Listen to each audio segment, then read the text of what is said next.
Hey, welcome back to another fun Friday night with the hockey coach, Coach Frenchy, directly for the beautiful jungle in Thailand. One amazing, great Friday night, October 3rd, 2025. 4. 1, 2, 3, 4. For what? 4 days before the beginning of the season 2025-2026. I'm watching 5 hockey games right now. So my eyes is moving left and right. That's happening right now in hockey. Why? Because the NCAA is back right now, and we have many games.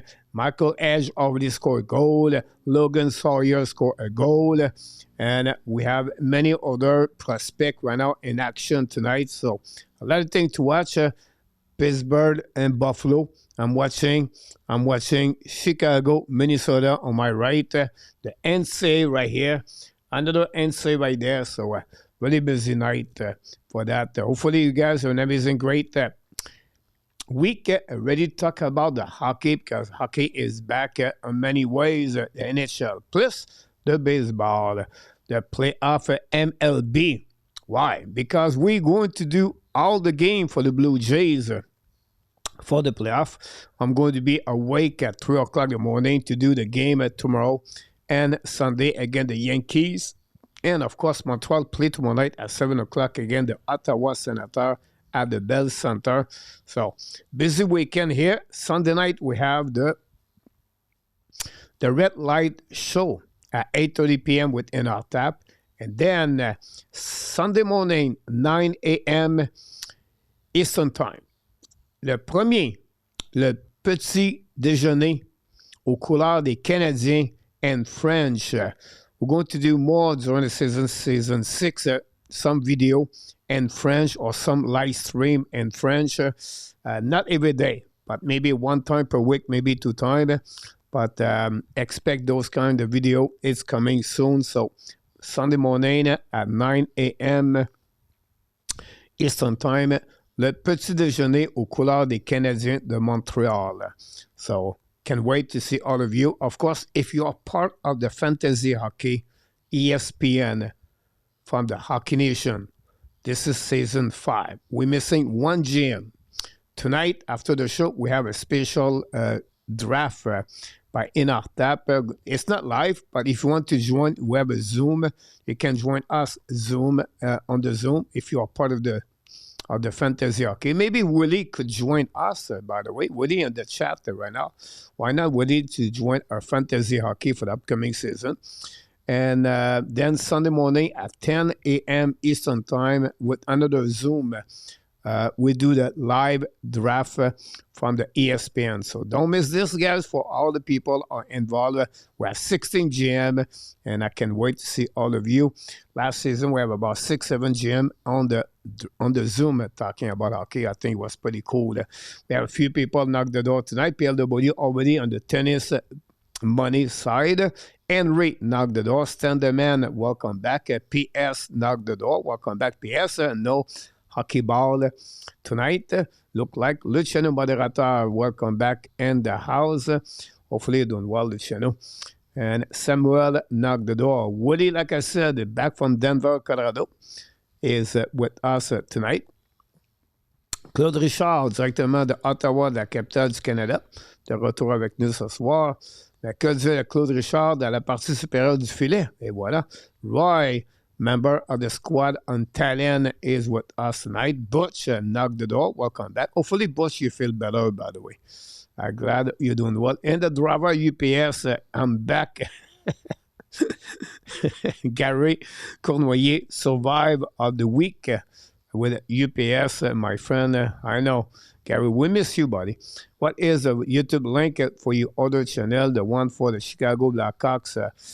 You talk about the article, what I write, Hockey Hot Stove, right there.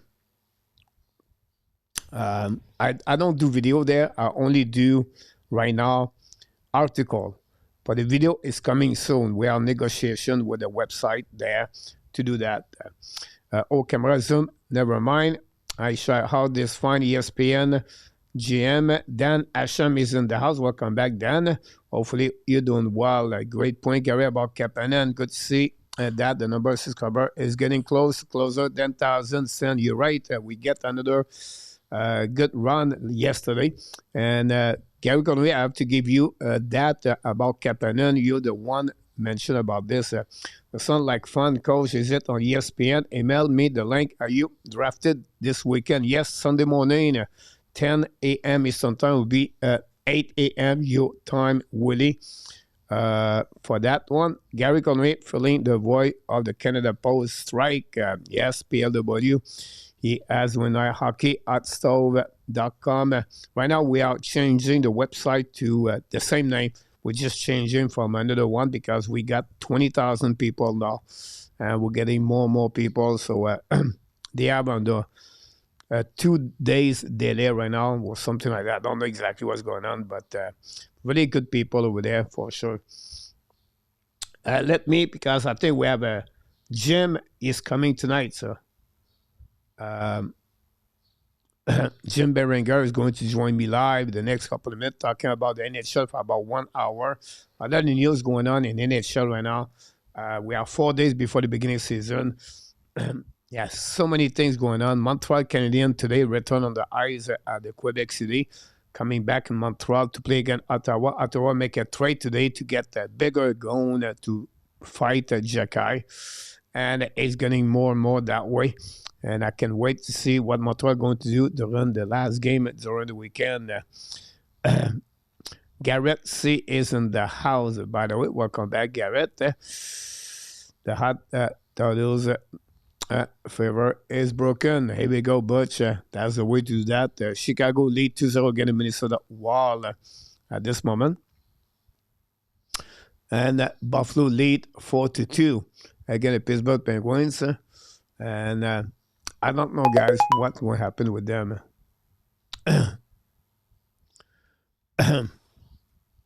It just takes me back.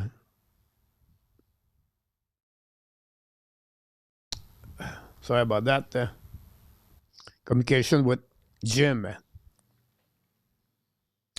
So around the Montreal Canadiens today, Martin St-Louis met the press after the practice, talk about Sven Line, the lineup for tomorrow, some injuries around the Montreal Canadiens, and he's ready. Martin St-Louis get very confident for the upcoming season. He's very happy about the training camp so far for the Montreal Canadiens. With a record of 4-1 after 5 games. They complete their training camp tomorrow against the Ottawa Senators at 7 o'clock p.m. I'm going to be here. You're welcome, Mr. Garrett. It's not about me, it's about people. Grant believe Sobol is better than Coley, and Snake said what's get him the most attention for N26. Billy is in the house. Welcome back. Billy is at the bar. Fun Friday night, guys. We have the barbecue up. And we have, of course, the Billy Bar open up. This is the final fun Friday night of the summer. I know we have a fall, but before the season starts. When the season starts, guys, because the Friday night, we're going to do Laval Rocket, other games. So we're going to be more that Friday night, and not only. That said, no, it's possible we consider the Frenchy quiz like tonight during the summer, during the winter time. I think people like it. It's just 5 questions, and that would be the best way to do that. Hey, Dan, welcome back. Jim asking me 20 questions. Sorry about that. I'm doing well, my friend. Now, for the Montreal Canadiens now, for the upcoming season, they have to find a way to improve, of course, the goal for versus the goal against. That's something we have to wait between both of them. I think got pretty ugly at the game as well. Butch talk about Tampa Bay, the Panthers. By the way, you can ask me any question if you want to about anything. Yesterday, Gear or AJ Greer got not suspended, fine for that one.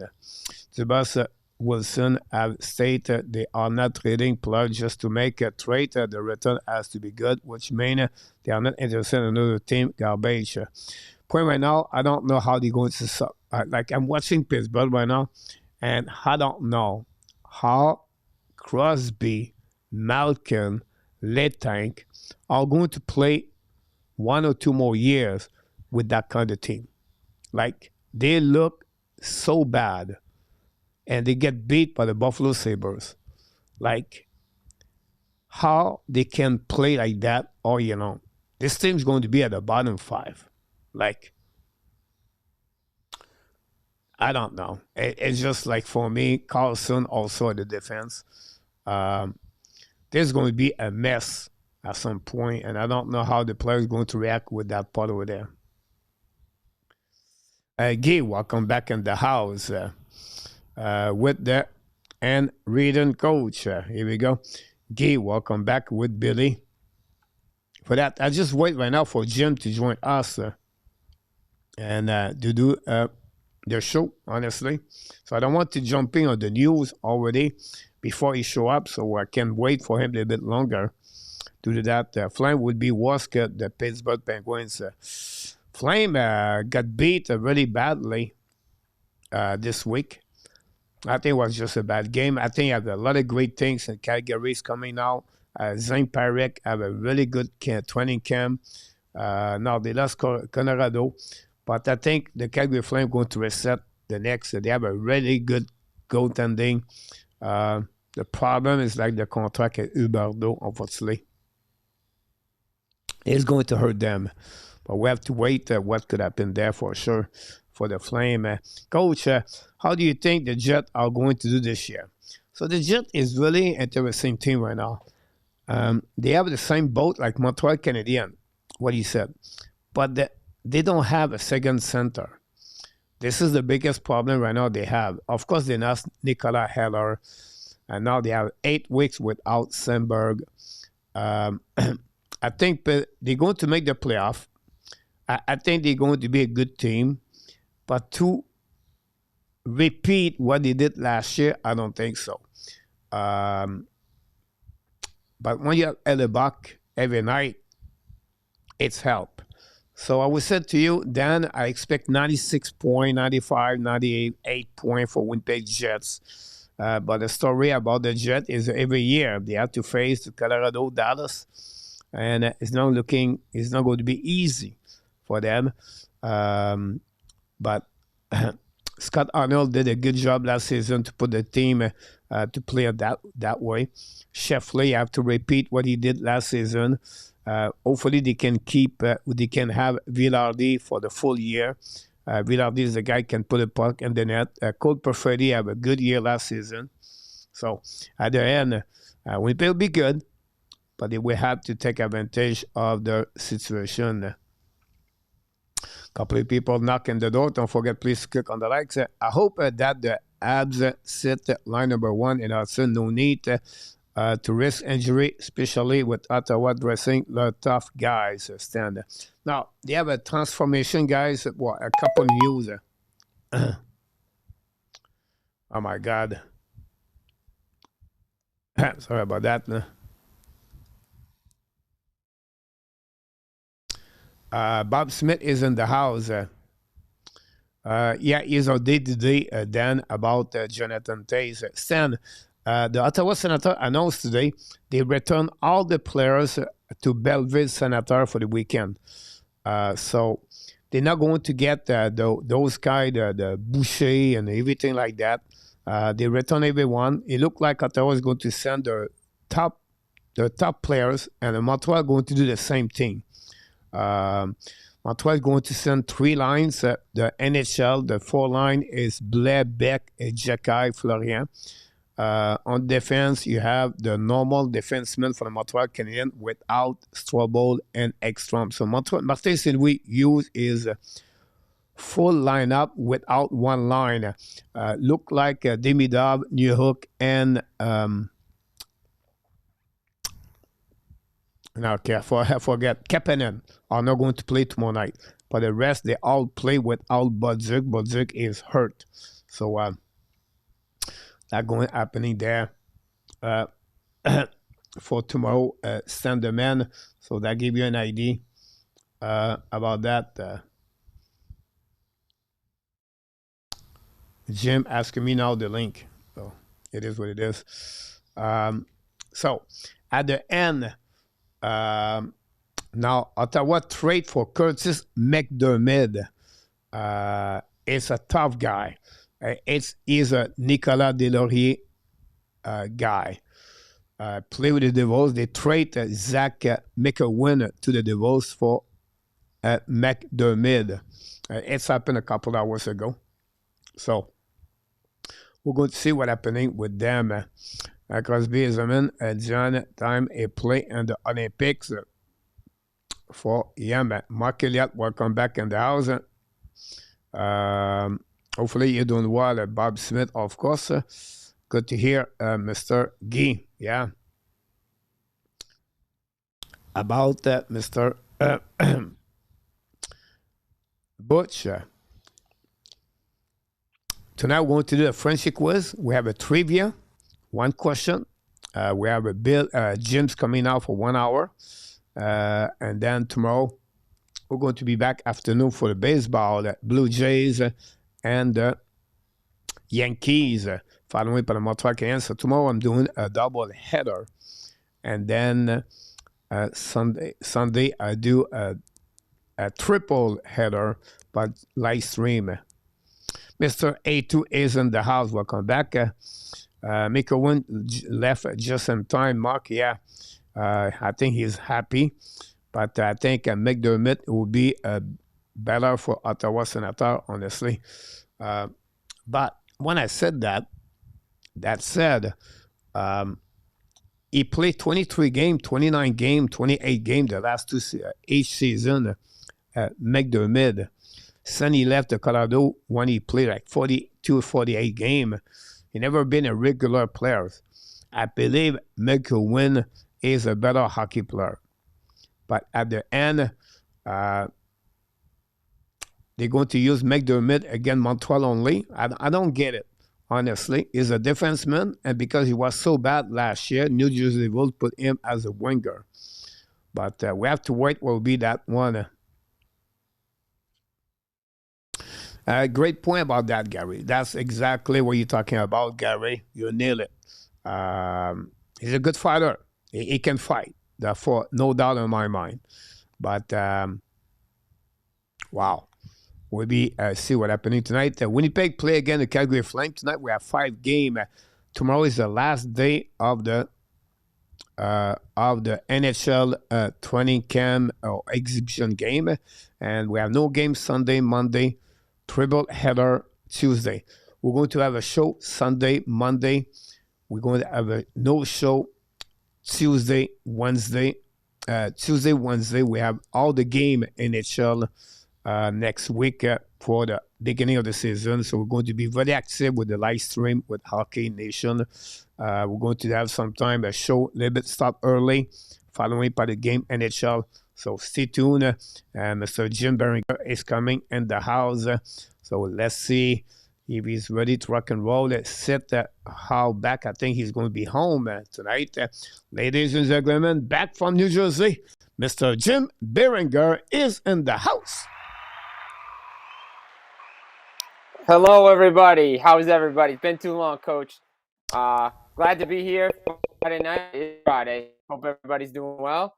And glad to be here. Yeah, hockey is back. Hockey is back. I am actually going to Florida on Monday. I will be down there for when the Panthers open the season against the Blackhawks. Oh, wow. That's awesome. Yeah. So that's fun and exciting. Yeah, Tuesday night, they have a triple game and an NHL Tuesday night. And then you have the Montreal play the next day again, the Toronto Maple Leafs. And Chicago will play right now again, the Minnesota Wild. Looking good, Mr. Frank Nazar. tonight with them. So welcome back, Jim. Thanks for being with us. We'll be here for about approximately 1 hour, like you said, and then we'll talk about NHL, everything happened, what's going on. So I have a couple of questions, and then I have 7 questions about the Atlantic Division. We're going to go through this so you can share it with us. And the people want to ask questions to Jim. Jim is here. With sentiment, will the final cuts is be done on Sunday, Jim? Yeah, I think they'll have all their cuts done by Sunday. They have to have, remember, you have to have your rosters finalized by Monday because opening day is Tuesday. So you're going to have all your rosters and your cuts done by the weekend. They're going to have everything done by Sunday, rosters submitted, everything, because puck drops Tuesday. So everybody has to be cap compliant the beginning of next week, which is Monday. Yeah. Is it before it was 5 o'clock, but I think because the game on a little bit early, I think it could be Monday at 12 o'clock maybe, but I'm not sure exactly the time. Yeah, usually it's 5 o'clock. It may be pushed back to 3 o'clock now just Yeah. because, but it's in the afternoon. Yeah. So that would happen for sure. For the cut for all the players, the roster under the salary cap. You're going to hear a lot of long-term injury reserve start yesterday, but start a couple of days ago. But now you're going to have more people on the waiver. Some team play for the last game tonight. Some play tomorrow, and then you have no game Sunday, no game Monday, and the season 2025-2026 started Tuesday night with Chicago versus of course, the Florida Panthers. Tuesday night, we have Mr. Butch. No, not Butch. We have Dan. Will Habs make the playoff this year, Jim? I got Montreal in the playoffs this year. Yes, that's absolutely the Habs are a playoff team.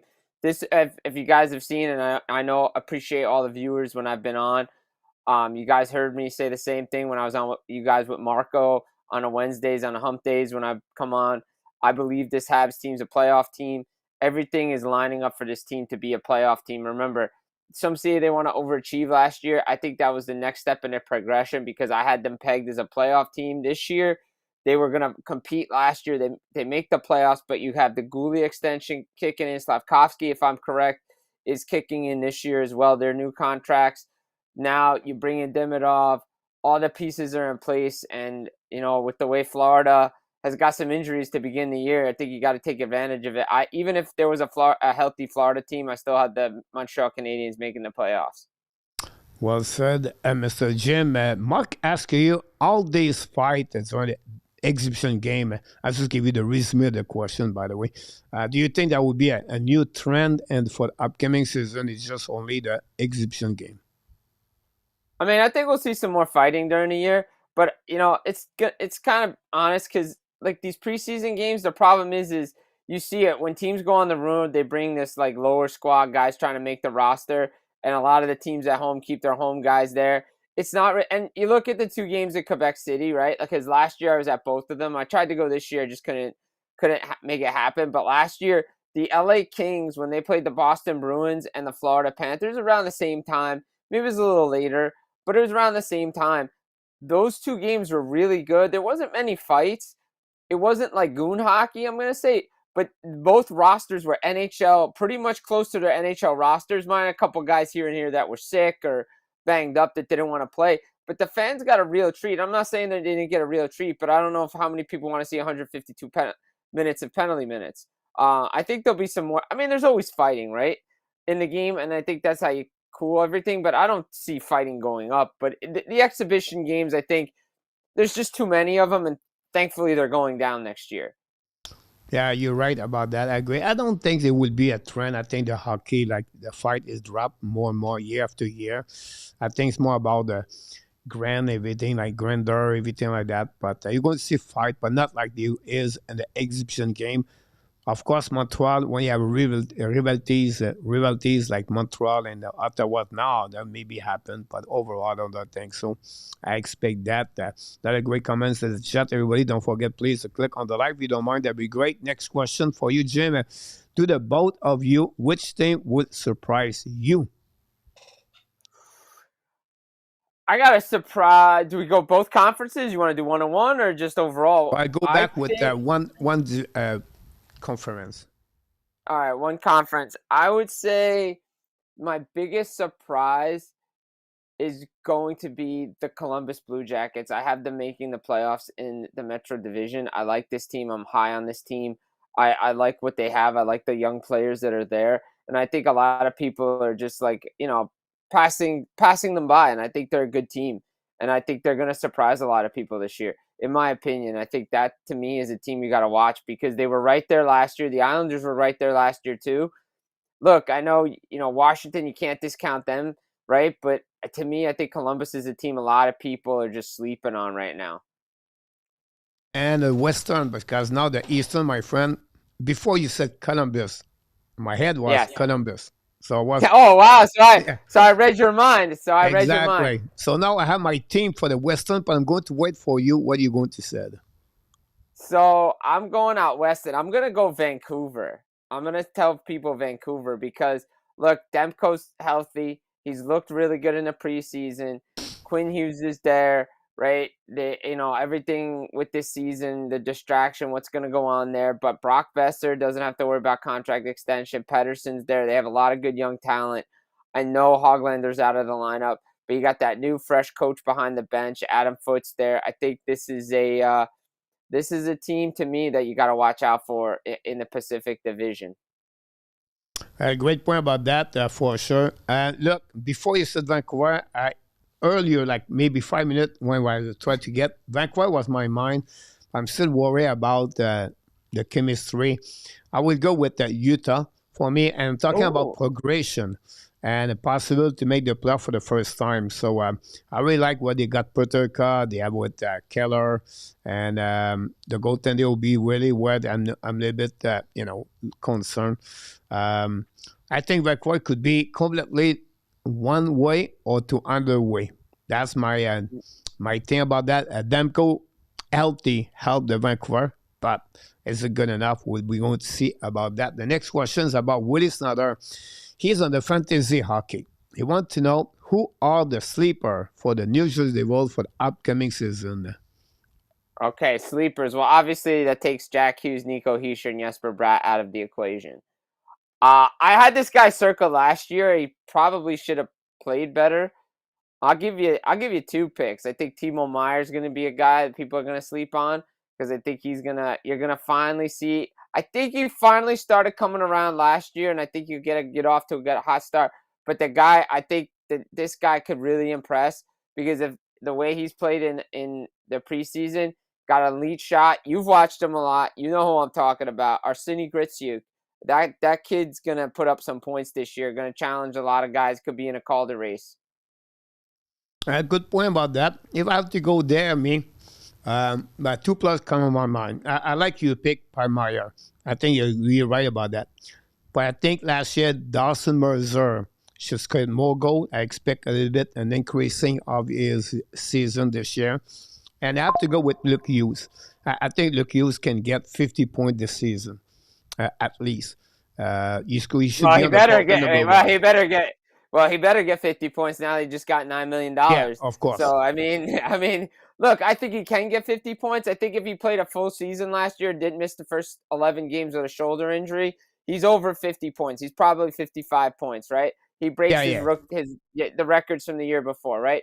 Exactly. Yeah, should he be up? I'll tell you this one, Coach. Because you've been around the game. I told this to somebody, and I think the Devils should implement this. What if you want to get Luke Hughes on power play 1? And I know everybody craps on Dougie Hamilton. Luke Hughes feeding Dougie Hamilton on the first power play because Dougie's got that shot is actually you get 2 defensemen at the top. Luke Hughes can run the quarterback because the Devils don't really have a good one-timer coming from their offense like Montreal does. Yeah, a good point about that. I think that's what they are missing, right? They have a lot of great talented, but they talk about forward Brad with Shire, Meyer, or Hughes. They are not one-timer. The only one they have a solid one is honestly Doug Hamilton. When you don't have a no shot like them, like Doug Hamilton, right? Or Stamkos or Ovechkin, line example. What you do, now you can cheat a little bit more. So you don't worry about Doug Hamilton right now. You say, okay, Luke Hughes can do that, but he would maybe be more past the puck. So it's different when you opponent players versus a Doug Hamilton at a point. Because, if, or Evan Bouchard example, That's a great example there. Bouchard can put the puck in the net with a great slap shot.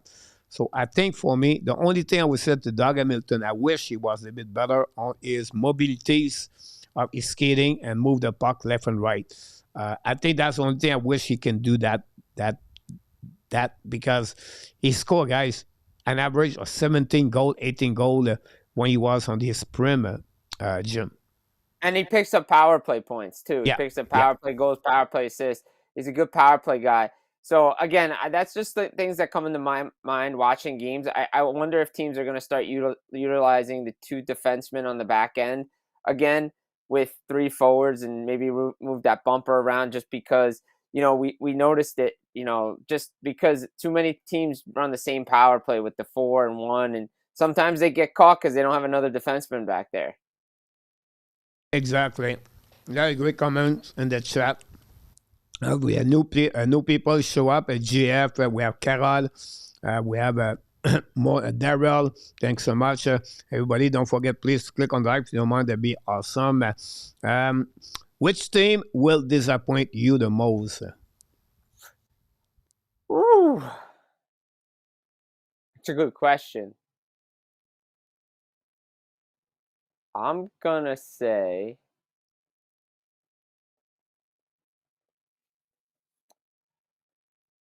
I'm gonna go with. It's so hard because I'm trying to think of all the teams. Florida, they don't call it disappointment. They're missing guys. Tampa, no. Toronto, no. I think Detroit's gonna disappoint me again. I think Detroit? Detroit Red Wings. And here's why. This is the year they're supposed to make the playoffs, right? They need to be making the playoffs. You're seeing, remember, Coach, like everybody, if you're watching it the last couple of years, right? You always heard that group of teams. It was Detroit, Ottawa, Buffalo. Who's going to make the playoffs out of that group? And Detroit did what Calgary did, right? 2 seasons ago. They got in the playoffs, but they didn't get in because they lost tiebreakers to Washington. Then they take a step back. I just don't know who they're replacing if Ottawa, Montreal, even Florida banged up, Tampa, Boston's going to be better. Like, where are they getting in? They have all this talent. They need to start making the playoffs. I get this rebuild. I get the talk. It's hard to get there. But at some point, they got to be on the clock to make the playoffs. You're right about that, for sure. I think Jim is for the argue you back right. It's good. I like your pick, by the way, Detroit. I know they got John Gibson, but still have those kind of defensemen where I'm concerned with Chariot again, and they're going to get better. But I think the wave of the Nigar, Pelinka, and Danielson, and I missed one more. Edvinson? Danielson, Nate Yeah, Danielson. no, but they have Simon Edvinson on the back end too. Yeah. So that wave, it's coming, but not there yet, right? It's going to be the next 2 years until they get that. When the contract of Coop, Comfort, and Chariot example be out of this equation, and Patrick can be gone, I think that still will be a little bit better. But still, yes, Gibson can change, but I don't think it would be better like what I said before. So I agree with you about Detroit. On the Western Conference now, which team are you looking will be the most one of the disappointed? So man, Chicago's going to be a little bit better, but they're still in their rebuild. I mean, I love what I've seen from Bedard this preseason when I've watched, just because he looks like a different player. He looks more confident. But they're at the bottom, right? I'm going to say St. Louis disappoints, to be honest. Like, I know it's easy for me. I could throw Anaheim in there as a disappointment, but I just don't see them as a playoff team this year. Like, I think a lot of people are pegging the St. Louis Blues still as a playoff team. Binnington's there. Can Monty get this team rolling again? They lost a key player, right? That trade. Is Holloway and Broberg going to have the same seasons that they had last year? What's Jordan Kyrou going to do? Robert Thomas? Like, they're such a streaky team. They can go on hot streaks. They can go on cold streaks. They just got in because the Flames just couldn't get the job done. I'm going to take the St. Louis Blues. Okay, I'll be disagree with you about the St. Louis Blues because if you go, because I'm doing my fantasy hockey, so I go deep on number. One stat nobody talk a lot is about Jim Montgomery. John Montgomery is the best coach in NHL the last 4 years with the best goal against at any year. Again, with Dallas, Boston, and the St. Louis Blues last year. When he joined the Boston, the Blues, the Blues finished second in NHL at 2.65, by the way. So now I give an in for the people on my fantasy for the weekend. But pay attention on that one, guys.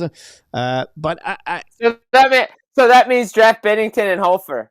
That's yeah. I don't want to talk about this right now, but it's going to be my surprise maybe.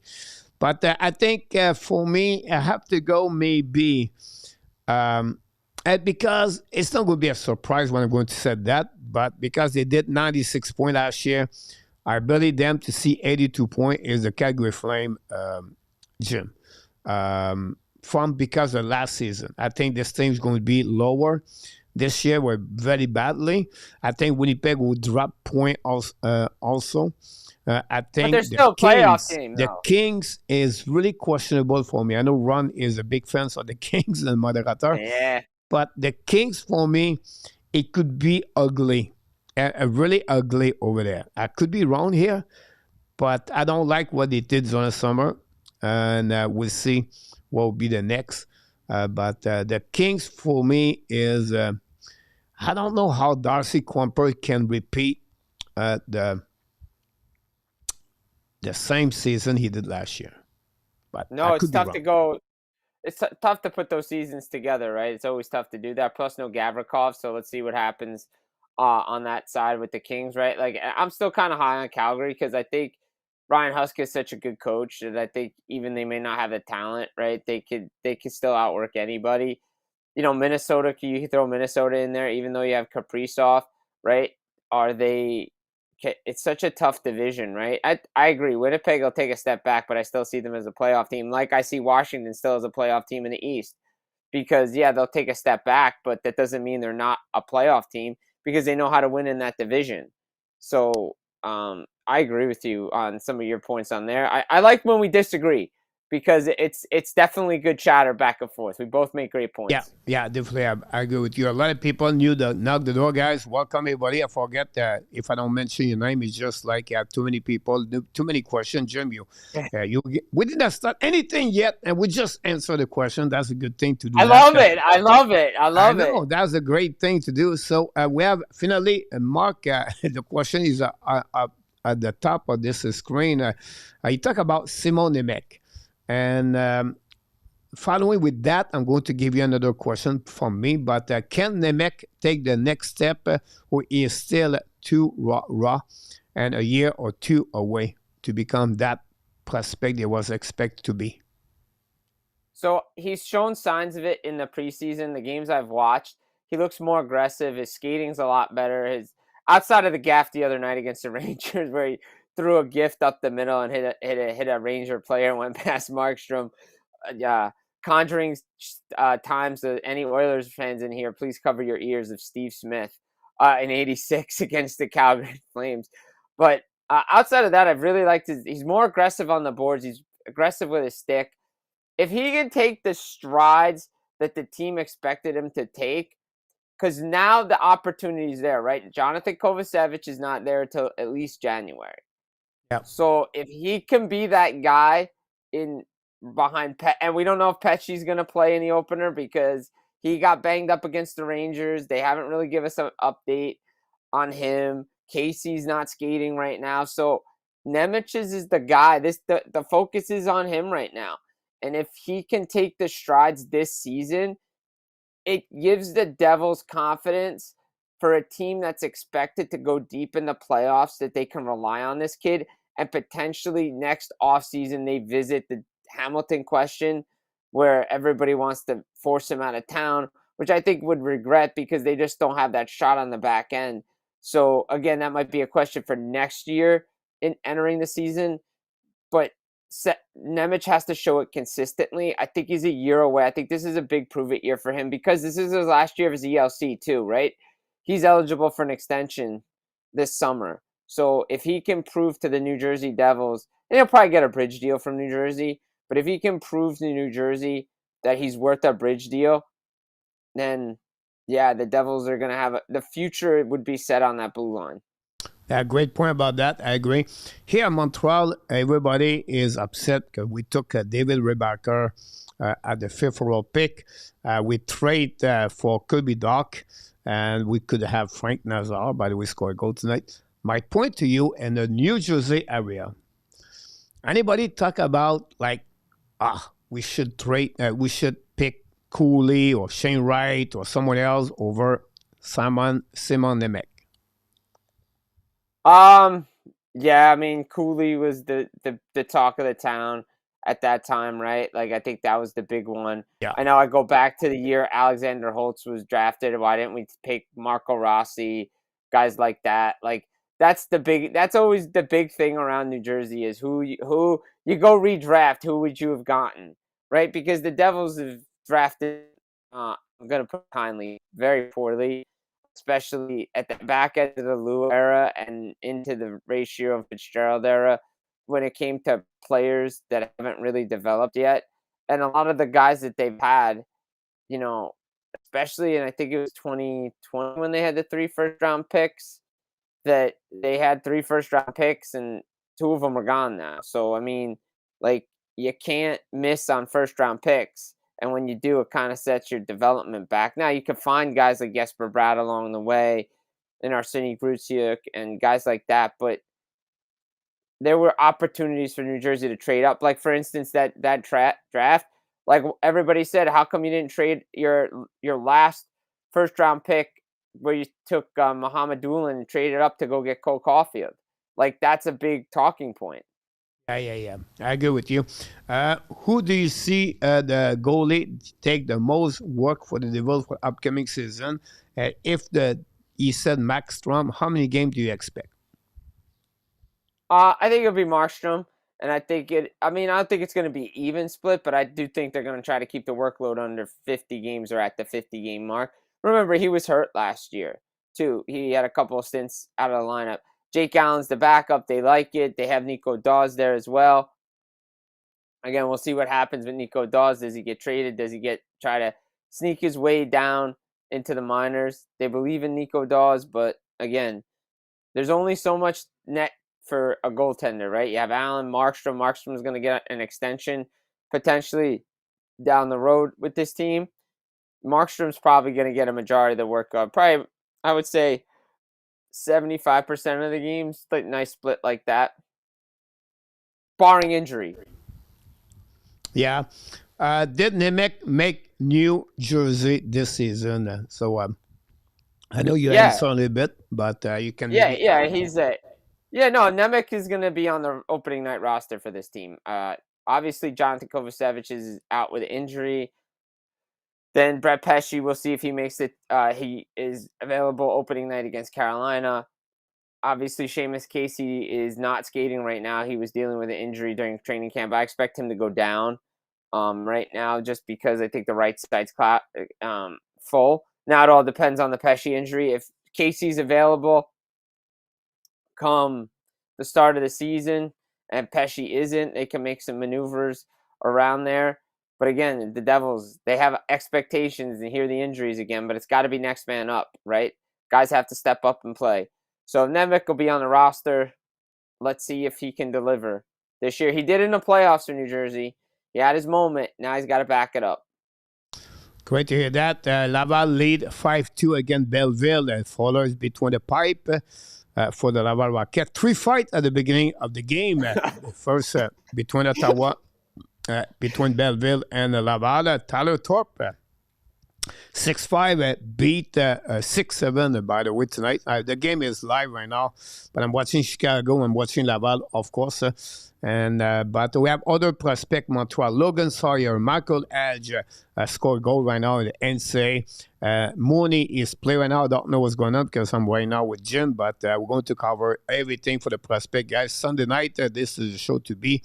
Sunday night. Don't forget, Sunday morning, every day, every Sunday morning now at 9 o'clock, this week. After that will be 10 o'clock a.m.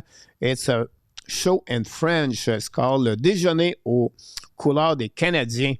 1 hour French. We do only one per week. It will be the Sunday morning. So if you speak French, you want to hear more about French, you can join us every Sunday morning at 9, 10 o'clock a.m.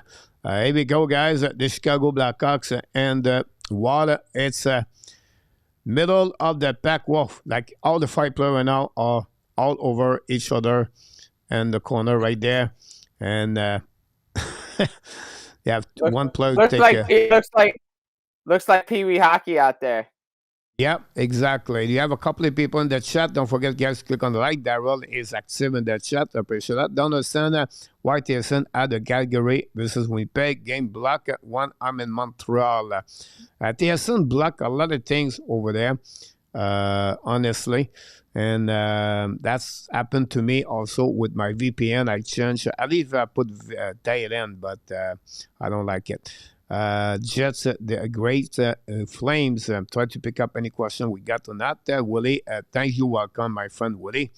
I appreciate that. A2B was Kung Fu Fighting. You're right about that. That's explained the score. Great song. Great. And it was cross-checking, guys, for Murphy. Start everything on left corner. So that's happening. Here we go. NHL news, guys. Going to go flip this very quickly, if you don't mind, for Jim. You got any questions for Jim? Real quick. Habs prospect Michael Haig in Michigan game has 2 goals and 2 assists. So 2 goals, 2 assists? Yeah. I see the first goal, but they play again. Isn't that Simon Fraser? No, it's not Simon Fraser. They play Ali Chris, the team they play against. Not a very good team. It was like 4-0 after 9 minutes. Yeah, they play Mercyhurst. This is a blowout. Yeah, so that's something there. 1-0 Flame. Coach, Flame just score. Here we go. That's the way to do that. I hope Sakowski said, but his use of first staff was key for Coley. When I up at the phone laughing and block use number. I don't know. We'll see what happening there. We can start, guys, with that. Signature signing Jackson Lacombe, a 7-year deal, 8 year at $9 million. What do you think about that one? Well, he can thank Luke Hughes for the number.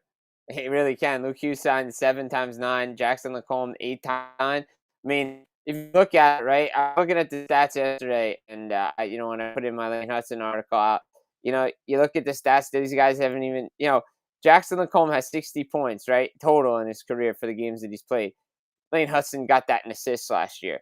Just think about that. Just put that out there for a minute. I think he's a great defenseman. I think he's going to be really good. Good on Pat Verbeek for getting this done because, let's be honest, the Mason McTavish deal should have gotten done a lot sooner than it did. Good on Verbeek getting this one done early and locking up. Because Anaheim is the D factory. Let's be honest. They just produce NHL defensemen. I'm surprised me. They was all about McDavid, money, everything like that. And then the 2 days after that, he gave that kind of contract for Lacombe. I could be wrong here. I don't see him as a first pairing. They have a lot of defensemen over there. I think for me, it's $2 million too much. I think I see more like a second pairing and at first pairing because that kind of number he got right now is a first pairing minimum. Yeah, no, I agree with that. I thought he was a $7 million player. Yeah. 7.5. Like, I think that's where it was. But the issue is when Luke Hughes holds out for $9 million, when realistically the team, again, I'm not the only one saying it. When you hear other people in the insider world saying, oh, yeah, the Devils didn't want to go over $8 million. Yeah, because now you look at the market. $9 million is the benchmark. Yeah. So I'm really surprised about that, for that contract for Jackson Lacombe. Next one, very quickly, no comments too much. Giovanni Smith, a 2-way deal with Canada. He was invited as a PDO, so he signed a contract there. It's going to be on the American Hockey League, I believe, but he got his contract. The Florida Panthers signed Nico Mikola, 8-year deal at $5 million. That's his friend right there. This is it right there, a good example. You have Lacombe at $9 million and and Mikala at $5 million. And I'm telling you right now, both of them going to be a second pairing defenseman. And I think both of them going to contribute at their team with specific role, but at least you have $4 million in your pocket for the Florida Panthers, Jim. Yeah, no, I like the deal. I mean, a lot of people are going to say, oh, 8 years, but they kept the AAV down. A lot of they have 11 players signed through 2030 season. $5 million when the cap's going to be what? Let's just throw numbers out there. 150 million is nothing. That's chump change. When the cap's going to be that high, it's not going to affect you, right?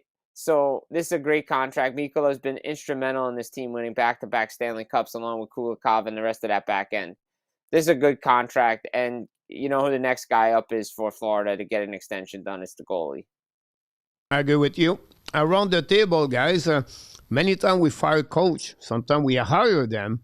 Sometimes we give them an extension, and that's happening yesterday, guys. Not only one, not only two, but we find out you have three now. The Calgary Flame signed Ryan Huska, an extension 2 years. Chris Knapla with the Oilers 3 years. And secretly, the FBI or the CIA found this a couple of days ago. John Cooper signed a new deal a couple of months ago. One everybody was expecting if one is going to sign a new deal.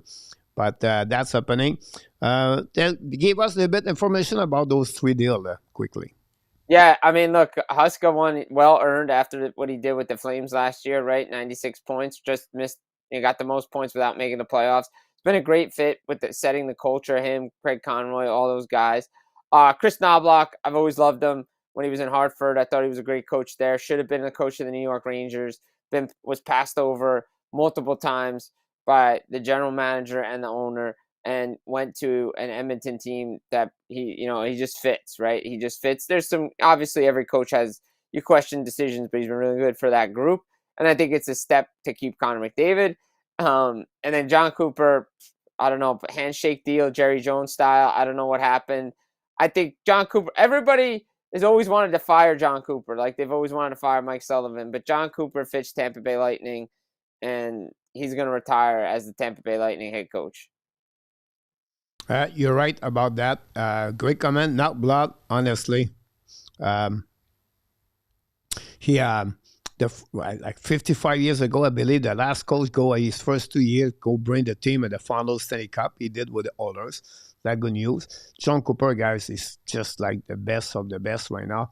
And the NHL. A little bit, not surprised for Ryan Huska. I think he deserves it. But I think the next 2 years will be really interesting what is going to happen with him. So that's happening, guys, in NHL. And, you know how this works in NHL. Usually you have about 3-4 years as a coach, and then you're out.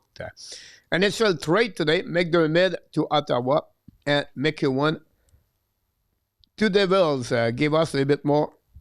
What do you think about that? I mean, it's a salary move for New Jersey. They have to clear cap space, right? They're about, I believe, with the Luke Hughes deal, they were about 3.9 million, close to 4 million still over the cap. So you move McDermott's 1.15 million, and you bring in 775,000 for a player that does the same role. The extension for McDermott was it was the Ryan Reeves deal, and it was 2 years too many. Should have been a 1 year or 2 year deal because everybody knew he wasn't going to stay with New Jersey. He became a cap liability. Now the Devils are only 2.9 million over the cap. They save about 375,000, and boom, here you go. You put Kovacevic on LTIR at 3.8 million. Now you're under the cap, and your roster set. Yeah, look,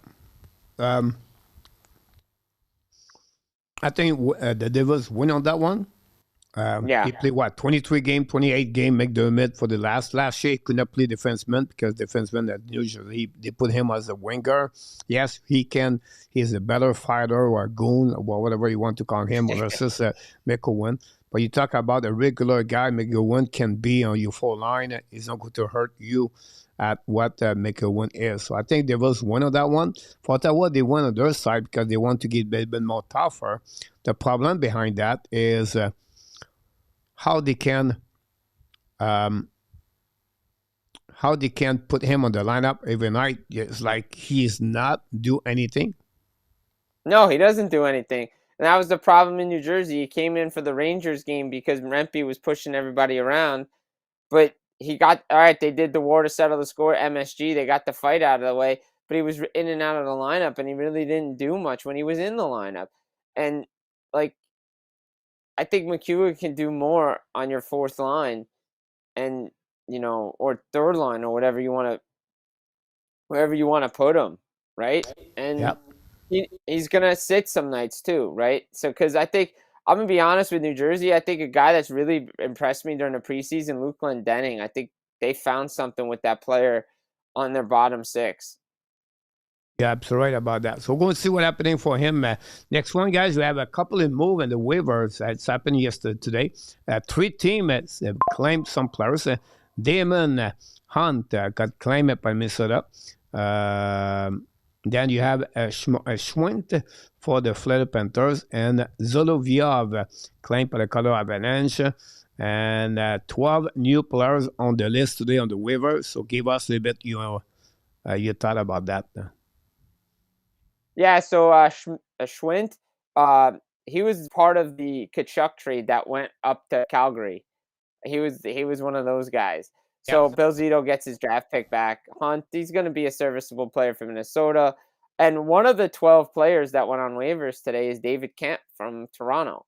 They've been looking to try to move him. They put him on waivers. They'll see because Connor England went on waivers, but they were still able to work out a trade. I think Camp will probably be traded by the Toronto Maple Leafs at some point before the end of the season, before the season starts, or right at the beginning, because I think his time is up in Toronto because like Easton Cowan impressed everybody there, and they've had other guys show up that, it doesn't matter. He's making the money.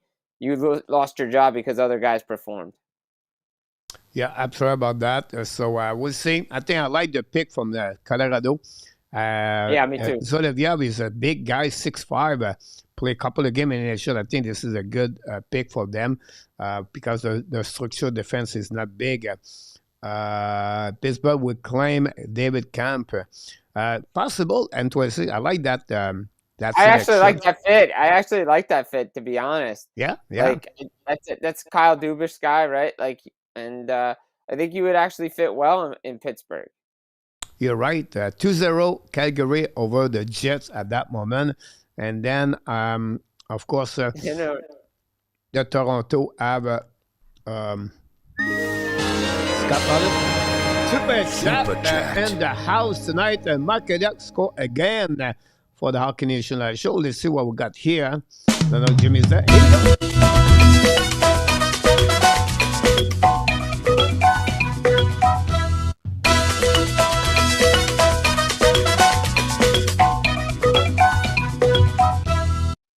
Mark Elliott scored the first goal of the game tonight at the Hockey Nation Live Show. Thanks so much, Mark. Again, he contributes every single night. He's the man of the man.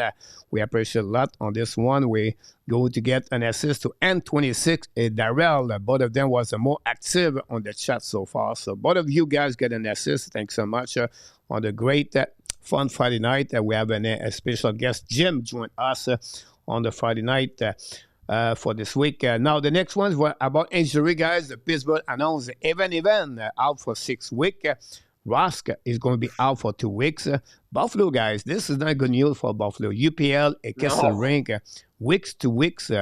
This is not when you start Buffalo for Buffalo, honestly.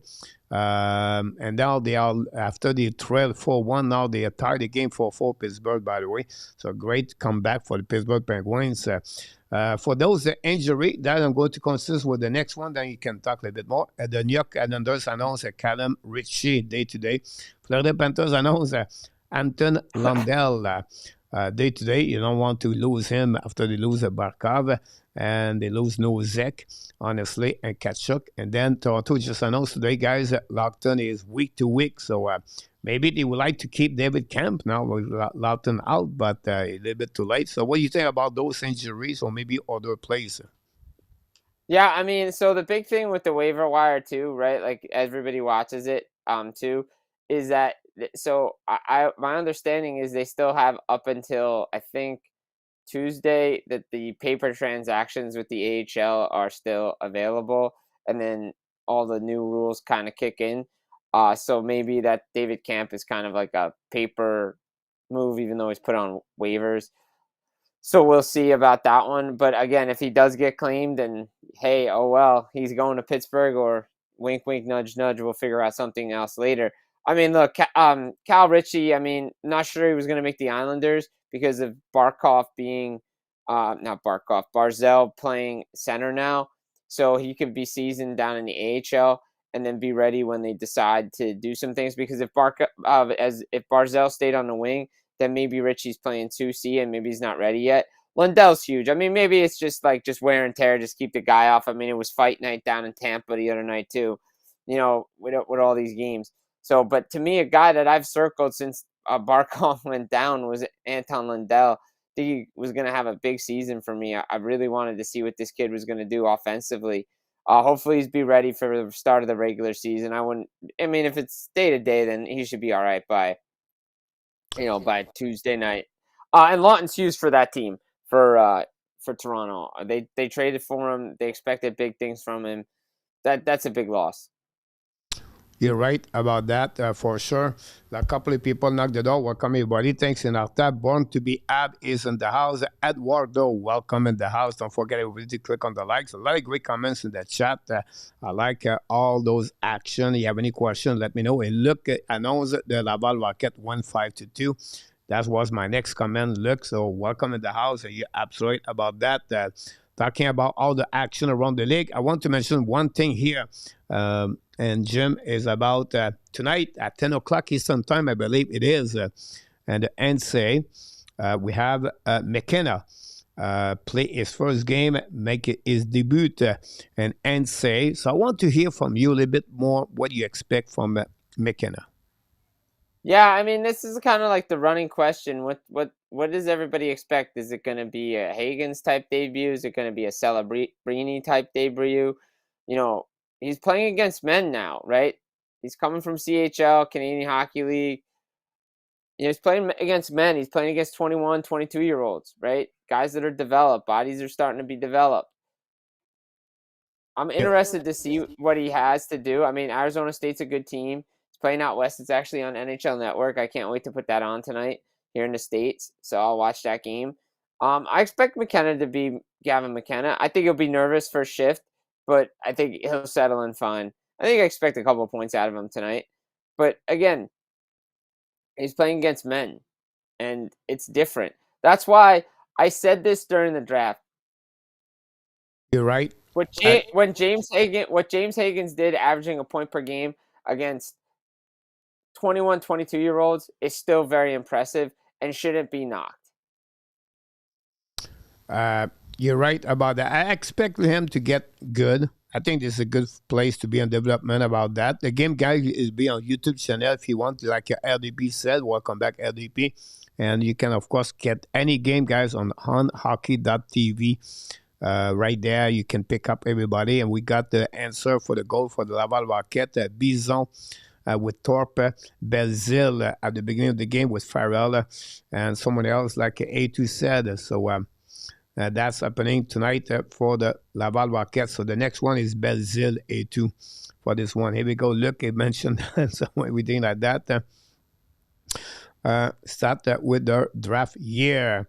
The good thing about McKenna, I play with a solid team. The UMass is a solid team, by the way. So we'll see. And it's going to be a good game because they play against Arizona State. Arizona State is another team is on the top 20 and the NSA. So good game to watch tonight. If you don't mind, that'd be good. If you want to get there, you get great. Here we go.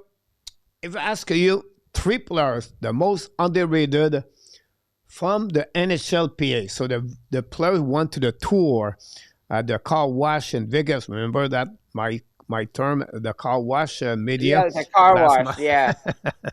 And they vote and they ask them who was the player the most underrated in NHL. Now everybody going to tell me Barkov's going to remove the name of Barkov on that list. Give me 3 names, and I would like to know if you are good about what they said, the players. Ooh, Okay. Most underrated player in the NHL. One of the most underrated.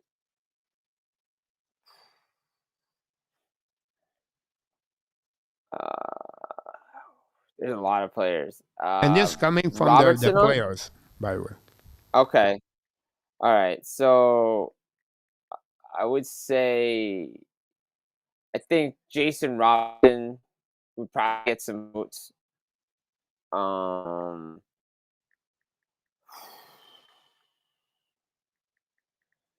man, there's so many good players, so many underrated players. But um, my definition of underrated and your definition of underrated is different.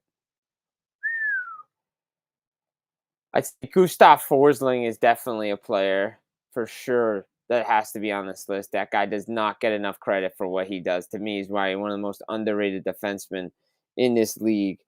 Um, man, trying to think of guys. Thomas Harley, I think, is another guy that's on that list. I just think he just doesn't. I I don't think. I think him. I think we mentioned the guy's name before. I think Logan Cooley's another player that would be on that list. Am I onto something? You're getting close. You're getting close. But I'm going to give you for everybody, so we don't have to waste to take too much time. But you get Forsling.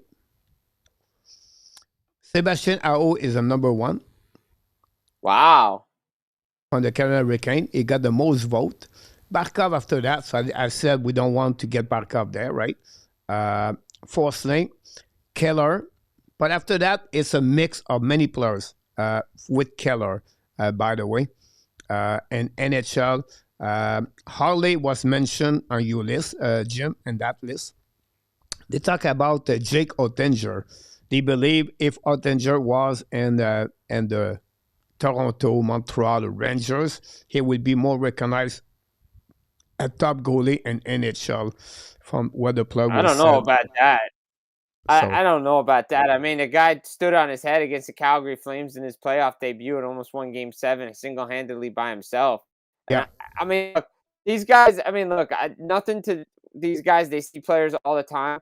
But when you talk about Jake Ottinger, you usually put him in the top 10 of NHL goaltenders, and there's a reason why he's on Team USA's list. So, I mean, I don't see him as an underrated player in the National Hockey League, but I guess, hey, kudos to those guys for thinking him as underrated. Look, I did a piece on Sebastian Aho, and yeah, I think I've always said he's the superstar that the Canes already have, yeah. and he does produce, but in the playoffs, it's just hard for him to find ice. Yeah, a lot of great comments that Chad Slavin, Zader, Jack Eichel, you have Zuski, you have Jack Quinn. A lot of great comments that Jack Brendan Point. And so a lot of people, and I appreciate a lot for guys to participate on that one. So let's move on about the next one. I'm going to ask a question here for everybody before we do the mic question at the end. The Frenchy quiz a bit later. But the question of the night is going to be that way. Who are the two team to win back-to-back the President Trophy as the regular season champs and the salary cap area?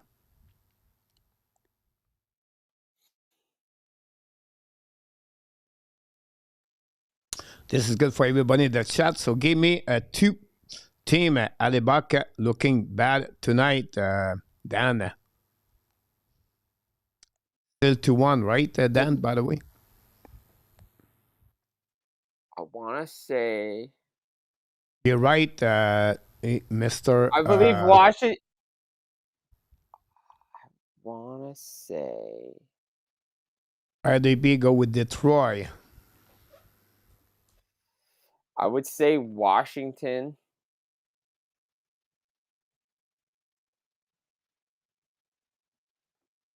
And did Chicago do it back to back?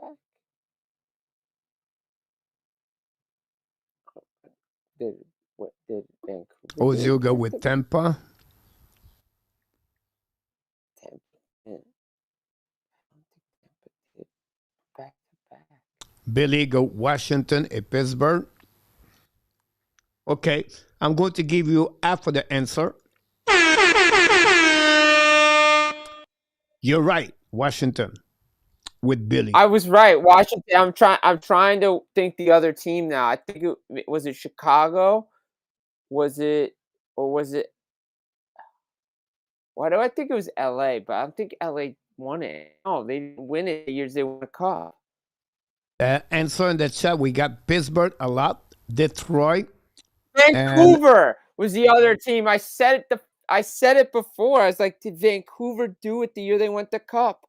Because I knew they won it the year they went. The year they lost to the Kings, I know they won it, but I wasn't sure if they won it the year they went to the final and lost. So Pittsburgh, you have for the answer. And Jim, you got the Vancouver Canucks in 2010 and 2011. And Crosby scored the beginning of 9 seconds of the overtime to give back to beat the Buffalo 5-4. Wow. That game at 3-1 Calgary right now, but the winner of All right. Jim, you nailed it. All right, so I got a question because Detroit is answered is one of the answers. So Detroit won the I'm looking I just wanted to look at something. Detroit won the President's Trophy in 2004, then there was no season.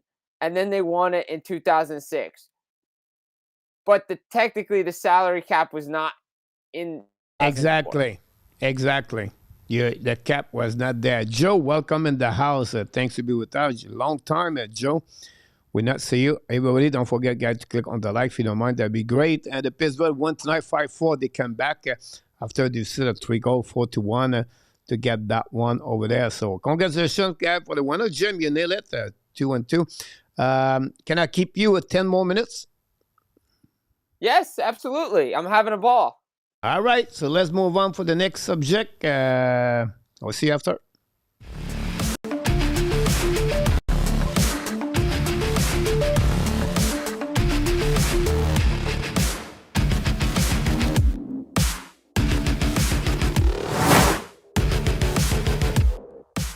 And the Montreal Canadiens time to talk about the under season already. Joe, you're absolutely right. It's coming very soon. Crosby in overtime. I'm always a lock.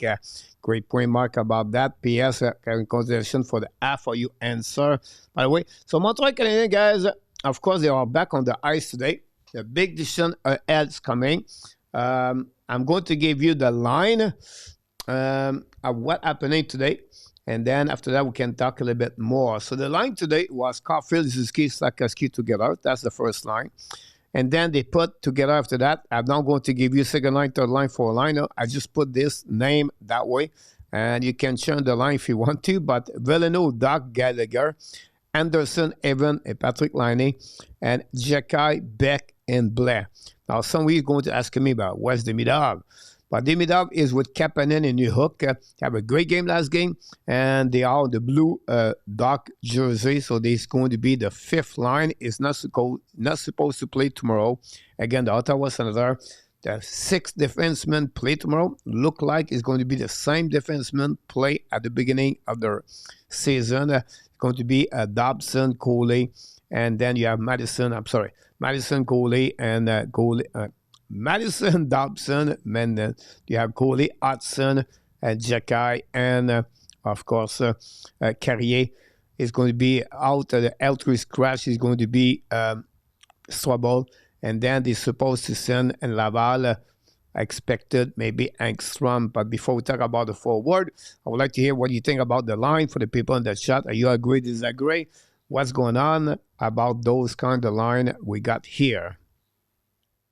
I actually like Veleno up in the lineup. I want to see what he's done. He's really impressed me this season, this preseason. We talked about him a lot. Remember, Coach, when they made the signing, we was like, this could be a low risk, high reward kind of deal for the Montreal Canadiens.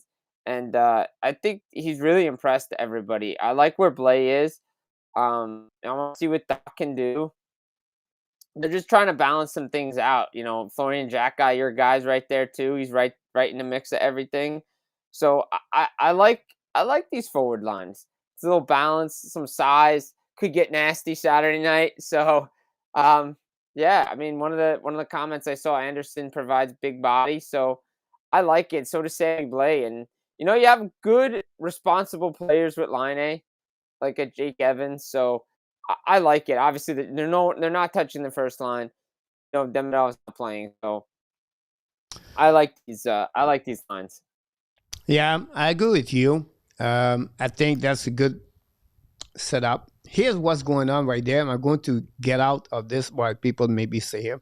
Uh, they have a first line, Sakeski, Caulfield, and Zuski. And then they have a four line, Jake Evans, Anderson, Gallagher. That's my expectation for what happened. And then after that, they have middle six. And I believe they're going to be a different option, different line constantly until they find really the chemistry. Now, it looked like the chemistry on Newhook, Kapanen, and Demidov right there. That gave for the rest guys, but with an extra player. So one of them is going to be healthy squad. I don't know if it'll be Joe Villano or not. But after that, you have Kirby Doc, Gallagher, you have not Gallagher, Patrick Laney, with Sammy Blais and Joe Villano, and was not count yet Jacky and of course Owen Beck. So we'll be running into the same right there. But I think for the first couple of games, don't think he's going to set up now. Four line is going to stay together. I think until they find really the chemistry for all of them. So I don't know how you feel good or bad about that. No, I like what you're saying. We've talked about that. Like I see it in the chat. Like Blaze going to be maybe go down, but it's good to have that. That's the type of guy that can come up and down, be in and out of your lineup because he's an NHLer. He understands what to expect. If you're doing that to like a Florian Jack guy or an Owen Beck, then those guys have to be down on Laval playing. You can't have those guys in and out of the lineup. That's just not, that doesn't help their development as players. Because you have other guys that can come in and out of your lineup, like Joe Villano. And I like your line combinations. I think right now, if you've seen chemistry in the preseason, don't touch it until you really have to. The Devils made that mistake last year heading into game one. For some reason, they wanted to change chemistry when the top two lines were rolling, and they put Dawson Mercer up there, and it really didn't work until later on in the season. And if things aren't broke, don't fix it. They had lines that were rolling. You made adjustments, and then things didn't roll. Just finish it, Jim. Then I'll go back on the super chat for Billy. Yeah, no, that's all I was gonna say is don't fix what isn't broken. And right now, things aren't broken with those line combinations. I agree with you. I think for me, guys, don't see that like if this is going to be like this forever. There's going to be a mess, really up and down at some point. So don't worry about that. We have a super chat, guys. Of course, Billy scored the second goal of the game tonight at the Hockey Nation Live show. So let's do it.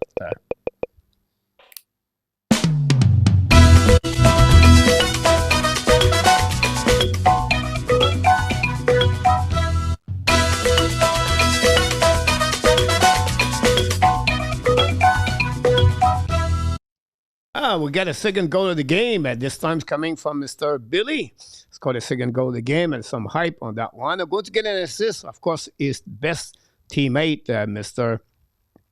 Guy, got an assist on that one. I appreciate a lot for that assist. Going to get the second assist to Dan Asham for the second assist on that one. So congratulations, Guy, and of course, Dan on the assist. But we're going to give the goal to Billy, the second goal tonight. After Mark scored the first goal, we have Sherry in the house. We have in our tap, of course, I mentioned to him. And then I have someone else. Oh, RJ Calabro knocked the door. The team would win tonight. So I can appreciate that for that one. Last night, look slow and a lot of turnover last night. Sherry, yes. I think the last 3-1. I think Toronto lost 3-1 yesterday, right? They did. They did lose 3-1 last night in the preseason. Yep. Detroit's got some players though, but again, can they get it all to come together? Yep. And I don't want to put you on the bad on the bad seat, on the hot seat right there. But I'm going to get two other things here. And you guys, the next thing I want to mention to you is Zachary Bolduc is a day-to-day right now. That's the name was not there on the lineup. As Bolduc is on the injury, a little bit like Dobson and Caden Coley's on the week. So expect him to be in the lineup Wednesday night. But right now is a day-to-day with the Montreal Canadiens. But I want to bring you two questions for you. Big decision ahead. That was the subject of the night. So I want to hear from you. We have two spots, maybe three spots. Look like Montreal is going to be a 7 defenseman. They're going to send down Adam Ekstrom, and they're going to already have Tobash and, of course, Montembeault. But 12, 13, 14, you have 5 players. You have Veleno, Blais, Jacques Florian. You have Dan Owen Beck and Oliver Kapanen. We're not, we just try to check on your crystal ball in front of you. Tell us what you believe is going to happen for the Montreal Canadiens, or what could happen or decision for the Montreal Canadiens. What would be the final 3 spot gave to the Montreal Canadiens of the 5 players we just mentioned? So I think I'm gonna peg one of the spots for Florian Jacques. I just think he brings something that this lineup's missing. That physical edge. You're not gonna you're not gonna mess with the brothers, but B, they're not getting pushed around anymore. Like, teams used to kick sand in their face. Now they're kicking the sand back. And when you have a guy like Jack, both Jack guys in the lineup, there's a reason he's been in camp this long. Like, I think he's going to be on the opening night roster. I think I'm going to put another, I think Kapanen's going to be there too, just because he's impressed. The chemistry with Demidov, if you're going to have this right out of the gate, I know it's preseason, but still. Now, that third spot, tough decision here. Third spot, probably keep. I'd probably keep. So Veleno's left, Beck's left, and who was the other one we said? Blais, Beck, and Florent Jacques. Now it's easy to say Blais. That's easy one. But do you think at the end of the day, Florent Jacques can steal the job to Samuel Blais? Yeah, well, I already have. If I'm making the team, I have Kapanen and Jacques on the team, and I think I'm keeping Veleno, and everybody else goes down. Okay, so Beck and Samuel Blais have to get out. Yeah, I just like the way those players have played, and I think you and I have been on this. I've seen some of your comments during these preseason games. You and I have been on some of the same page with these guys, the way they've been playing. And I know you're a big Florian Jacques guy. So, not to, kiss up to the host of the show, but I've liked the way the kid's played in the preseason. And I think he's earned his way on the team. Like you're seeing in New York, Noah Laba is making the New York Rangers because of his play, not just because guys make money. So, that to me, I that's what I would do. Yeah, it's not a bad decision, all right? I don't think there's any bad decision the way you do it, but I think if Kapanen goes down, then what else are you looking for from him? Because he's done everything you've asked. You're right. First of all, we have a few people knock the door. Welcome back, everybody. Zep is in the house. We have Habs in the house. I'm going to be surprised that they send Kapanen down and get record around Christmas time. Look at Hutson.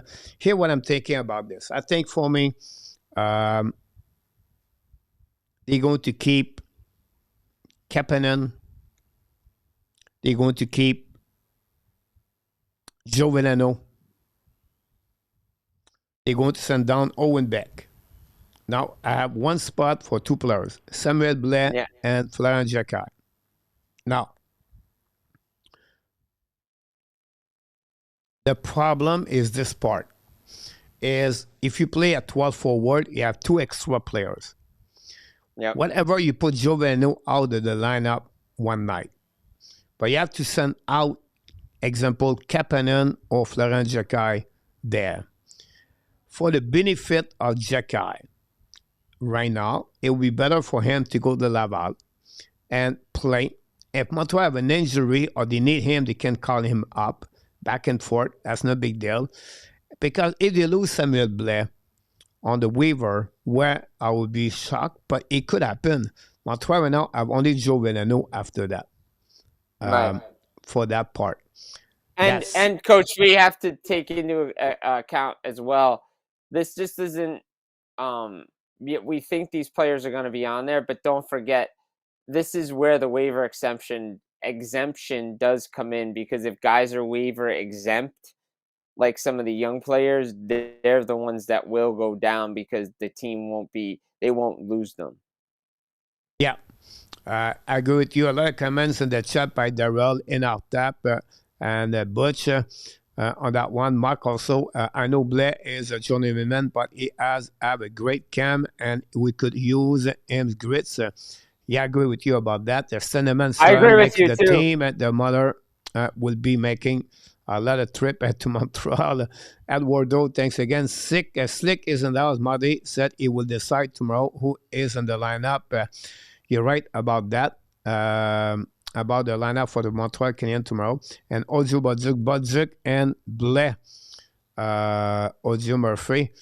For Budzik is already in Audio Murphy. So that will be, something I don't expect, them to put Budzik on that list for sure. Talking about Budzik, like I mentioned earlier, we have here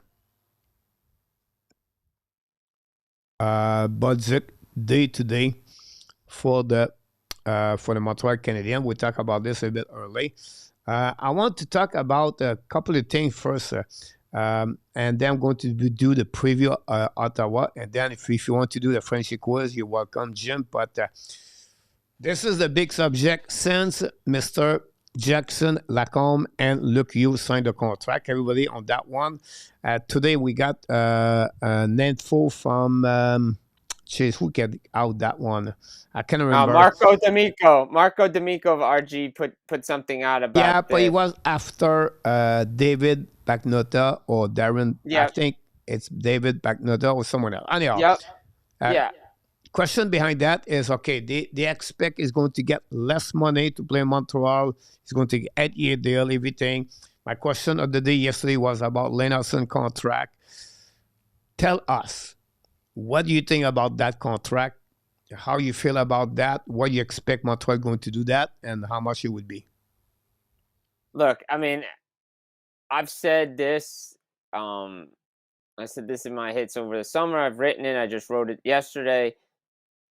There's a reason why Noah Dobson got $9.5 million. Dave Pagnotta said the same thing I did. I've said it in my video. He wanted to go to Montreal, so Montreal, he was going to take the offer of $9.5 million. They didn't want two $10 million defensemen on their back end. Do I think Lane Hutson is worth $10 million? I think he's worth $1 million more than Luc Hughes and Jackson Lacombe. Will the Montreal Canadiens do it? They would do it. They want to keep that number because they have a salary structure too, that Jeff Gordon and Kent Hughes have done, because they want to present to him, hey, you're going to win for many years to come.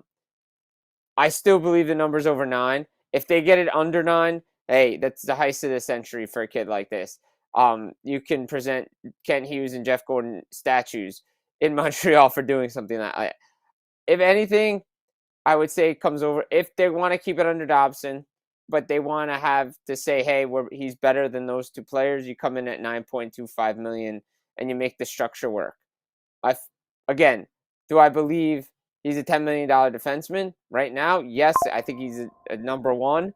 I think he's played as a number one. I don't think I've seen a sophomore slump. But again, you also have to look, and it's not apples to apples, but when Cale Makar and Quinn Hughes are going to reset the market at 15, and he does similar things to those players where the other team backs off because of his skating and skill with the puck, it's like, okay, well, why do I have to sign now? If those guys are going to get 15, why can't, again, I'm not saying he's going to get double digits like that, but there's a possibility it could come in at 10. It could come in at 9.75 too. But I think it's going to be over 9. If they get it under 9, then congratulations. You have the best general manager and vice president of hockey operations in the National Hockey League. A lot of great comment here. A lot of people, and then yourself too, about that. I'm the one me on the other side or flip side, and because I understand what Ken you did with contract like Zuski, Cooley, and everybody Different else, time. right? You know what I mean? I understand that, but for me, some of you guys in the chat talk about 5 or 6 year contract. A2 talk about $10.5 to $20 million. Marty is going to run for the coach if your number short term for Darrell. If Hutson is not signed before the start of the season, I don't think there would be a negotiation during the season. Yeah, possible too. But to avoid distraction, yes, PLW, give us what will be the contract of him, PLW. Also, I would like to hear from you about that. If you don't mind, that'd be great. Hudson does not have the same leverage of Lacombe and Hughes had on that one. Lacombe didn't even have leverage. Lacombe didn't even hold out. They just did the extension. Hughes had the leverage. He sought out training camp. Like, when I was originally asked this question in the summer, I said, well, if this was a year from now, then there would be problems. They do have time. It's not like they have to do it. They are working on it. I think Pierre LeBrun said this, and I think Dave Pagnotta said this too, that they're working on it more than they want to lead on that they're working on it. Like, the kids said he wants to be there long term. I think they want to get an 8-year deal done, and I think they want to lock him up. Yeah, at the time you talk, I'm checking the chat, everything like that that people talk about. It's a great topic of conversation. It's been the minute Luke Hughes signed it. 30 seconds later, that was the topic in Montreal. Lacombe was on his last year of his entry level and could get an offer sheet. That's why they gave him that money, not the same for Hutson. Freeman said today the deal is almost done for that one. Yes, I think that's the right one. Elliot Freeman said that. That said, is it 3 years, 4 years, 5 years? Is it 6 years, 7 years, 8 years? That's two things. Then after that, is it 9 million below? Is it 9.5? Is it 10 or 10 plus? And that's what the people are not sure for that one. So this is going to be a very interesting that. Yeah, it's going to be interesting. I don't think they're going bridge deal unless his camp's really pushing for it. I think they would lock him in 7-8 year deal. What we've been seeing. Now, what I did exercise before I come to the show, I was trying to rushing everything. So I look about defensemen, what they have, because Lacombe and Hutson and Luke Hughes, they were all at about the entry level contract. So this is the second deal in NHL. Then I look about Kel McCarr. Kel McCarr, when he signed his contract at $9 million a couple of years ago, he got a 11 point, and that's what you have to look more about this. You have to check the percentage of the contract. When he signed his first year contract at $9 million, McCarr, he was at 11 point something, Jim. And that's what I feel like. He's not McCarr. I understand that. And he's better at Lacombe, in my opinion. He's better right now at Luke Hughes, in my opinion, Lane Hutson. For me, if you want to raise 10% example of what a contract is right now today, it's 9.5 automatically. And if you want to raise the next year, it will be over $100 million. So you're going to get 10 million plus. I'll be shocked if we go below a $9 million. And if we sign a $9 million, 8 years, he's going to lose so much money. And because a 8 year minus $1 million is he lose $8 million plus. The NHLPA will be upset I believe, for that. No, I agree with that. Well, there was pressure from the NHLPA, outside forces with Kaprizov. I mean, obviously he wanted his money, but you're telling me that, somebody from that was saying, hey, no, you need to set the market for these guys. Like, cap's going up. Like, if you think about it, 10% of $104 million salary cap, which it could be higher. It could. It's 10.4 million. Is he going to get that? No. But I do think it's going to start with a 1 in it. Like, I just don't see how Luke Hughes, who is good, but Lane Hutson's rookie year is already better than the 2 full seasons Luke Hughes played in the National Hockey League. Right. You're right. Like, and I cover the New Jersey Devils. But Billy, I love Billy. I love this chat. I do keep my eye on other teams, and I always have a soft spot for the Montreal Canadiens because, like I said, I go to Vermont a lot, and I've always watched a lot of Canadiens games. This kid is a generational, franchise-altering defenseman. Like, there's no ifs, ands, or buts about it. No, you're right. And that's going to be really interesting how he's going to deal with that. I understand all of you said he's going to accept a friendly deal here. He's going to make money on the other side, like a sponsorship, everything like that. It's out there. But at the end of the day, if you don't sign for $10 million, where the cap is going, once Suzuki did it, Suzuki was the top of the Montreal Canadiens. The salary was only $80 million. But now it's going to be 95 this year, 100 after that, 110 in 3 years. If you sign a $9 million like Dobson did, and the 8 years, his contract was approximately maybe 6% on the salary cap for the Montreal Canadiens. So he's going to help in the Montreal Canadiens for sure. But there's be a big win for the Montreal Canadiens, not on his pocket. That's the real thing. Yeah, no, I agree with that. I mean, look. Somebody put generational. Luke put generational question mark. Look, and it's a term that you don't. But for Montreal, they haven't had a defenseman like this. And no offense to PK Subban. Yeah. Lane Hutson is.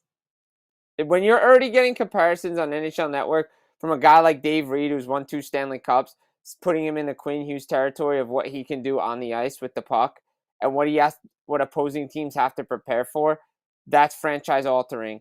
That's the stuff that makes good teams better teams and elite teams, and the Canadiens have that player. And I've always been high on this kid. I've loved this kid, watched this kid, and when they put him in the lineup, fortunes changed along with Carrier and all the acquisitions that they had. Yeah, I'm right about that. Wait, Ab gave them a friendly deal if they overpay Hutson. So even PL. So even at 11, I may be short paying him. GB is in the house. Marco Larabie said hi to you, by the way. Marco, what's up, buddy? Look, they should call Kel McCarr for that one. One I won out of the tour to Bell. Last year, people was buying Hutson jersey. It was amazing to see about that. The friendly can be $10 million instead of $12, $13 million. Yes, Bob, and I feel that way, guys. I just feel under $10 million.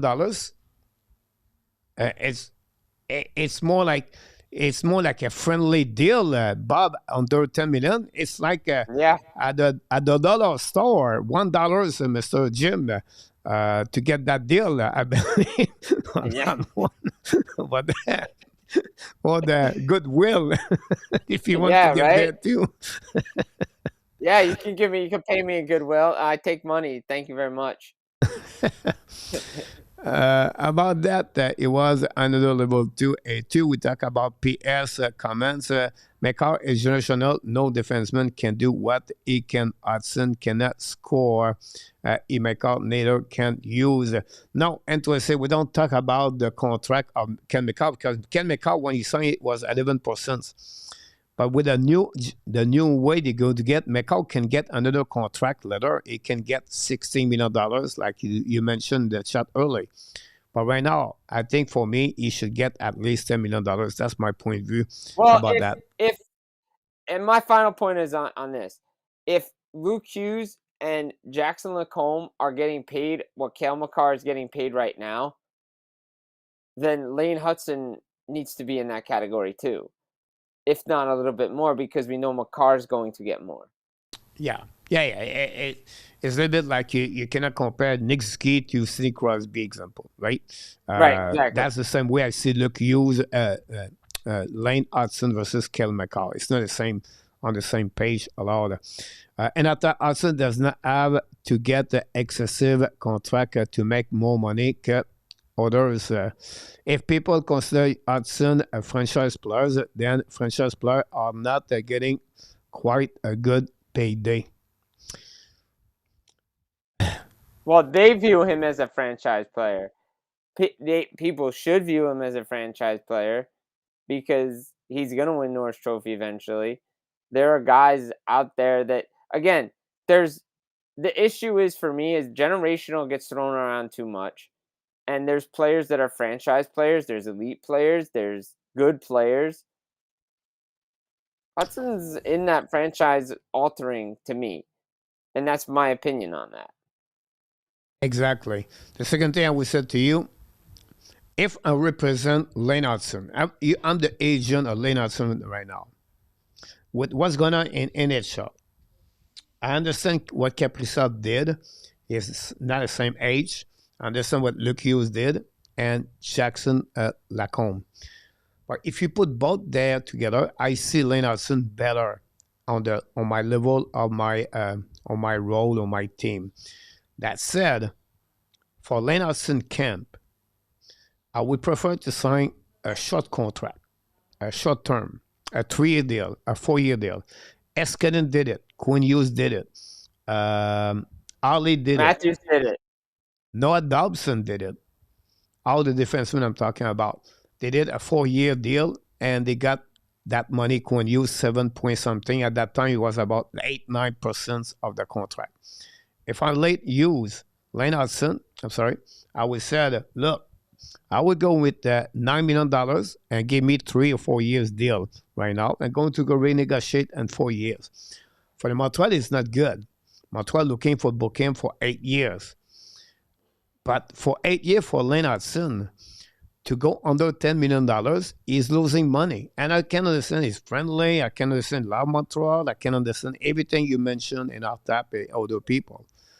But on the agent side, you lose money. On the Montreal Canadiens, they gave $2 million more per year, and maybe in the next 3 years, maybe $6 million more without the money of Hutson. They can negotiate to get another player to be on the top. That's the best way to do that. But for Lane Hutson side, Jim, this is not looking good. No, and also you have to remember this too.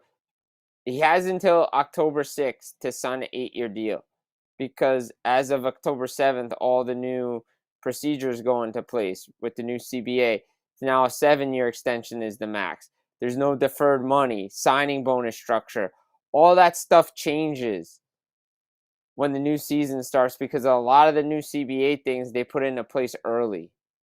A lot of great comments in the chat and left and right. I cannot. There's so much great discussion tonight. It's awesome.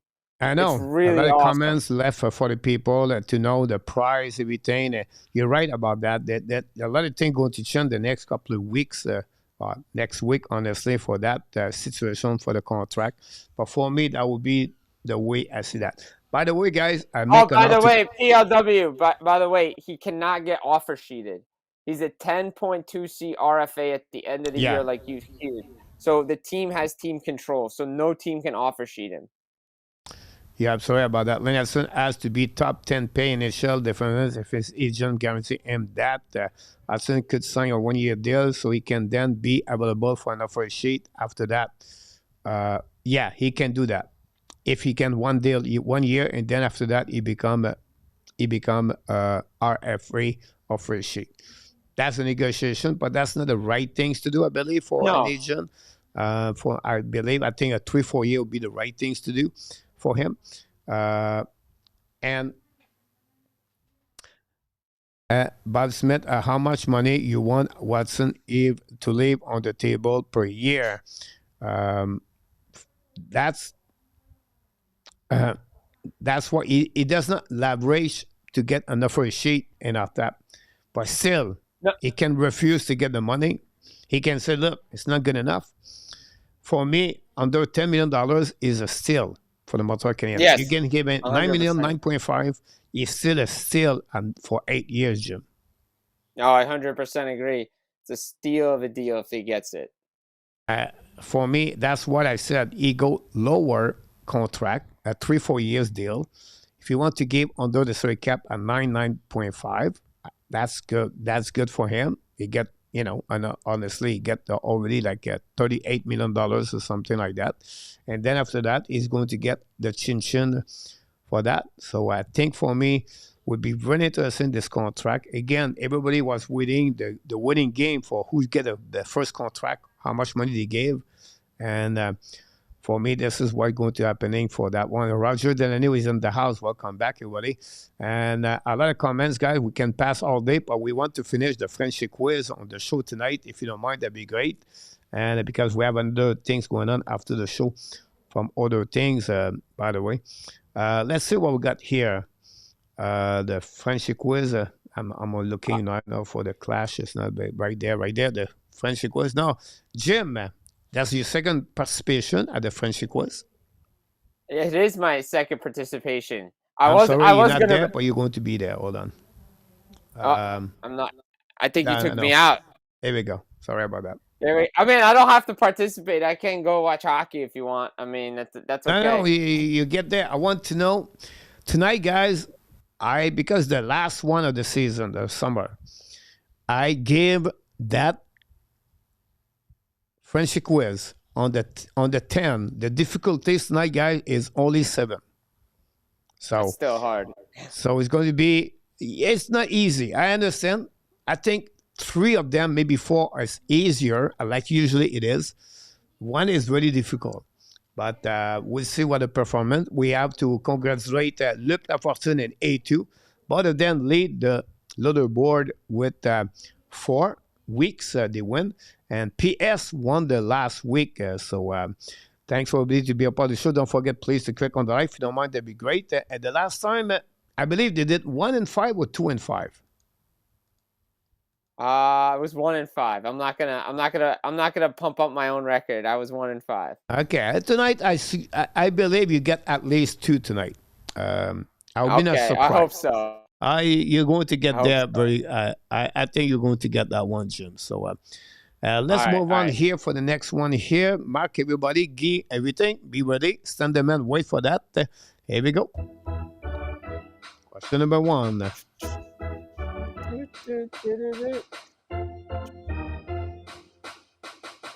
Here we go. Which Canadian player scored the final goal of the regular season last year?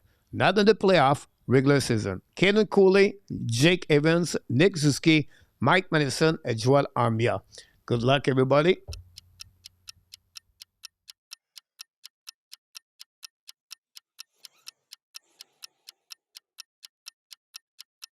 Everybody, if I can win Frenchy quiz, everybody can win. PL, you're very good. Darrell, go with E. Joel Armia. I'm going with B. Mike Madison. No, I'm going with B. I'm going with Jake Evans. Okay. Jake Evans is my pick. Darrell, Kirsten, Mike Madison, Jamichael go Evans, Guy go with C.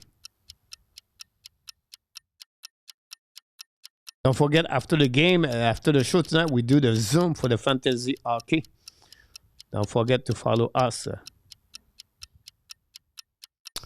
We have N26E, Mark E, Guy C, Marco Evans. We have an empty net, Bob Smith, Luke E, Born D, Roy E, Billy E, and Artap E. Daniel Maloney back in the house. Welcome back, A2E.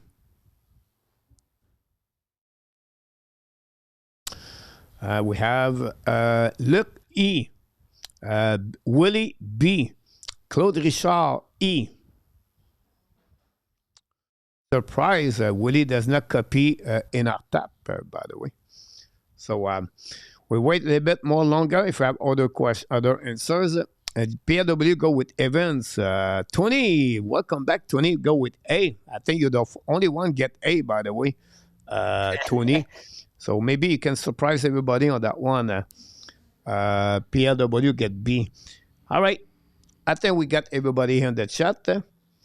I copied the chat, PS. I don't know what you did, PS.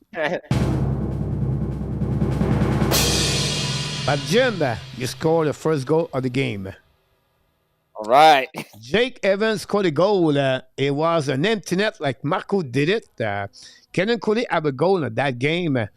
Joan Amir was something very interesting, but Marco, Jim, Daniel Maloney, Willie Snyder, and PLW scored the first goal of the game. Bush with E and Billy, and that's what happening, guys. The first question tonight. So 1-1 is a good start, Mr. Jim.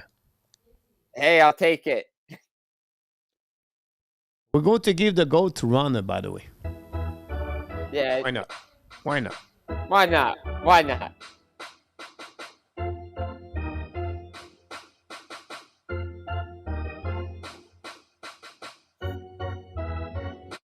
Here we go. Which NHL player scored the final goal of the season regular 2024-2025?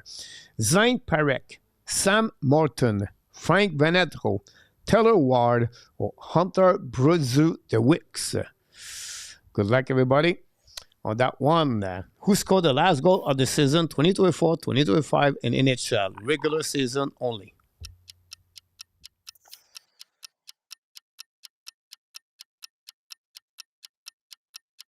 Stan, Ron, hello, Guy, welcome back. Bob Smith, I'm at 2 for 88. I'm not. Billy go with That's D. A bad batting go with D. That's a bad. It's APS. A bad batting average.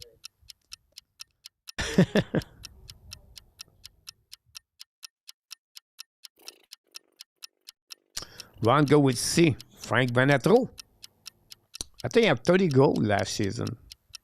Or maybe 2 years ago, or 33. Marco go with E.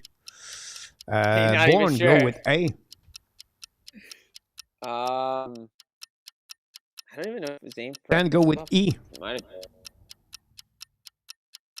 been. E or C. Go with.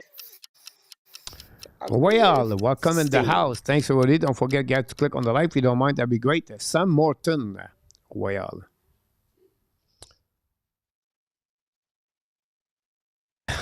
Marco. A2 go with Zane Parekh. Jim. I'll probably go with C. Frank Venetro. N26A. We have NRTAB D. Luc Lafortune D. Willie Snyder A. Claude Richard go with B. On that one, my dot board said B. Bob Smith. Sam Morton. You have some people score a goal, by the way, on that list, the last game of the season. D. Roy, welcome back, D, for Roy. To anybody else, I think Marco, Jim, Daniel Maloney. I did not see Daniel Maloney. I apologize for that. Mark Elliott, Willie Snyder on that one. Let's see if we have Willie Snyder go with A, by the way. Because I want to hear Coach pronounce his name, go with E. Mark Elliott, D, C, Tony, C on that one. Team play, Scrum, and the last game, and Bush go with B. Daniel Maloney go with E. one of those goals you get is this question. Luc Fortin got E. Welcome back, Luc. Don't forget really to click on the likes. And we go. Taylor Wall got the last goal. It was a rookie for the Los Angeles Kings. The last game of the season, guys, was the Kings versus the Calgary Flame. All the game was 7 o'clock. There was the only game at 9 o'clock. And Perek, Morton, Ward have a goal. Wow, okay. But the last one, it was Taylor Wall for that game. Not bad. Here we go. The last one. Question number 3, guys. On this game.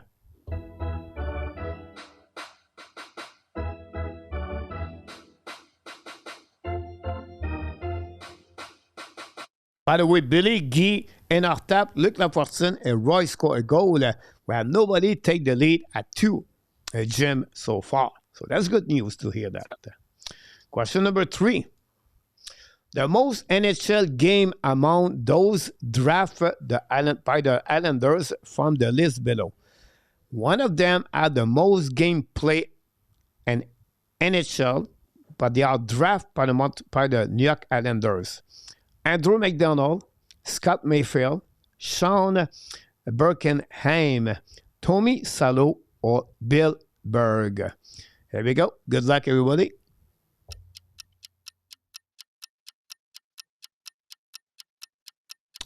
To round Yarka Butch have to be Wes Roy. Good point about that, Roy. A2 go with Tommy Salo on that one. Billy go with B, Scott Minfield. Stan go with C, Sean. Ron go with A, Andrew McDonald.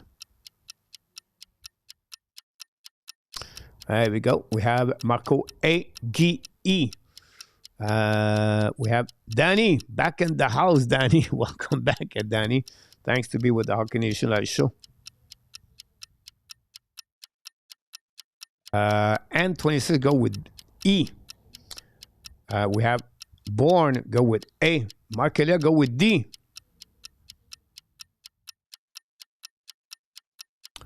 And after go with D. PS go with D. Bob Smith go with A. After try to score a second goal of the game. Tommy Sal played a lot. D or B? Where I go with D. Luc Fortin go with D. We have Randy, Danny, welcome back, and thanks for all the likes. Mr. Jim, that's your turn. All right. I'm debating between 2. Which one? It's between B or D. Claude Richard go with E. D for Roy. Luc, D. I'm gonna go with D. I'm gonna go with Tommy Salo. Tommy Samo for someone. PLW go with A. Here we go. That's it. That's all.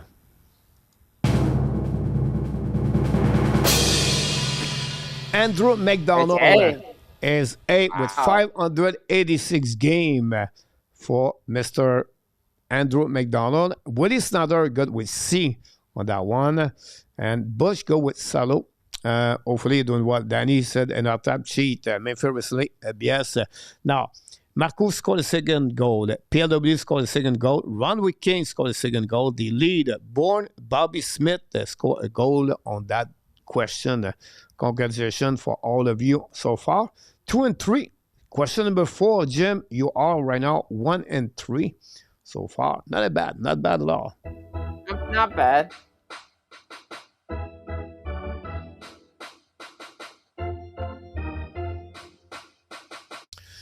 And 53 years of the Flame history. How many times did Calgary reach the 50-plus win in the regular season and NHL? Is it 2, 3, 4, 5, or 6 times in 53 years? How many times they reached the 50-plus win in regular season? Good luck, everybody.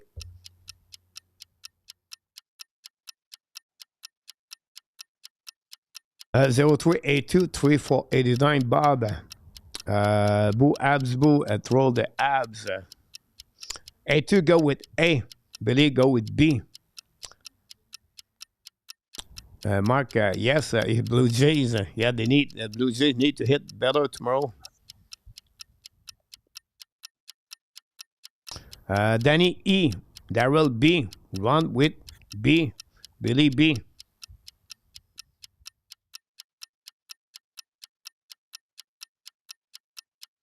Marco A.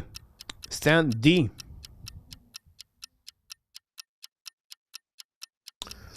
PSA.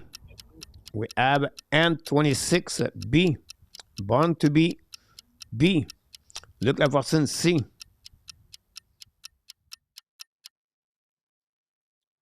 Wait for the people. Bob Smith go with B. Guy go with C. PLW go with B. I'm going with A. A for Jim. Luke Leverson go with C. Roy go with A. And Arthur go with D. Willie go with B. Claude Richard go with B. More answer coming. PL with B. Roy is either or D. Roy said tonight. There we go. The answer, Mr. Jim. What is it again? A? Jim? Yeah, my answer is A. A, 2. Yeah. The answer is B, 3. W 50 on that one. We have PW scored the third goal of the game, followed by Ron at 3. Willie Snyder now is at 2. But we have a goal by Bourne, also a Billy. But Bobby, Darrell, N26, and Claude Richard scored a goal, plus Bush got a goal on that one. Go to give it to you on that one. Daniel Maloney go with DDC.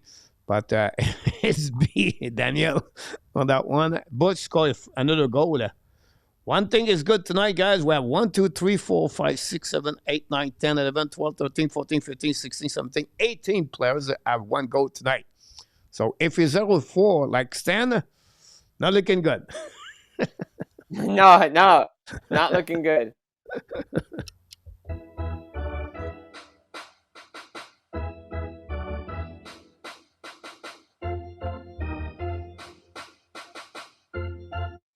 Oh my God! Wait a minute here. We have a problem here, and what is this?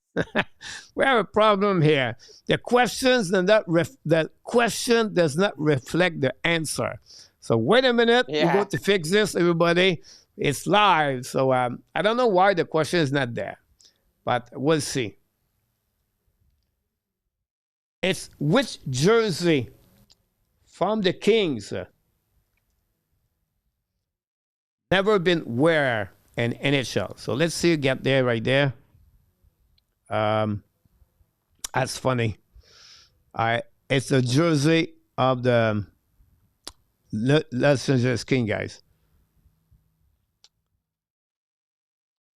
Which jersey from the Kings never been wear in the NHL? It's not a big question, but sorry about the mistake right there. Just to give you the best what can be right there. 89, 36, 58, 60, or 72. Which jersey? No one wear the number of the Kings and their history. You got it, the answer? You got it, the question, everybody? Here we go. 1 minute. Which jersey of the Kings nobody wear in their career? Danny go with C. Stan the man go with D. C, Danny. Stan the man go with D. Billy go with D. Daryl go with D. N26, C.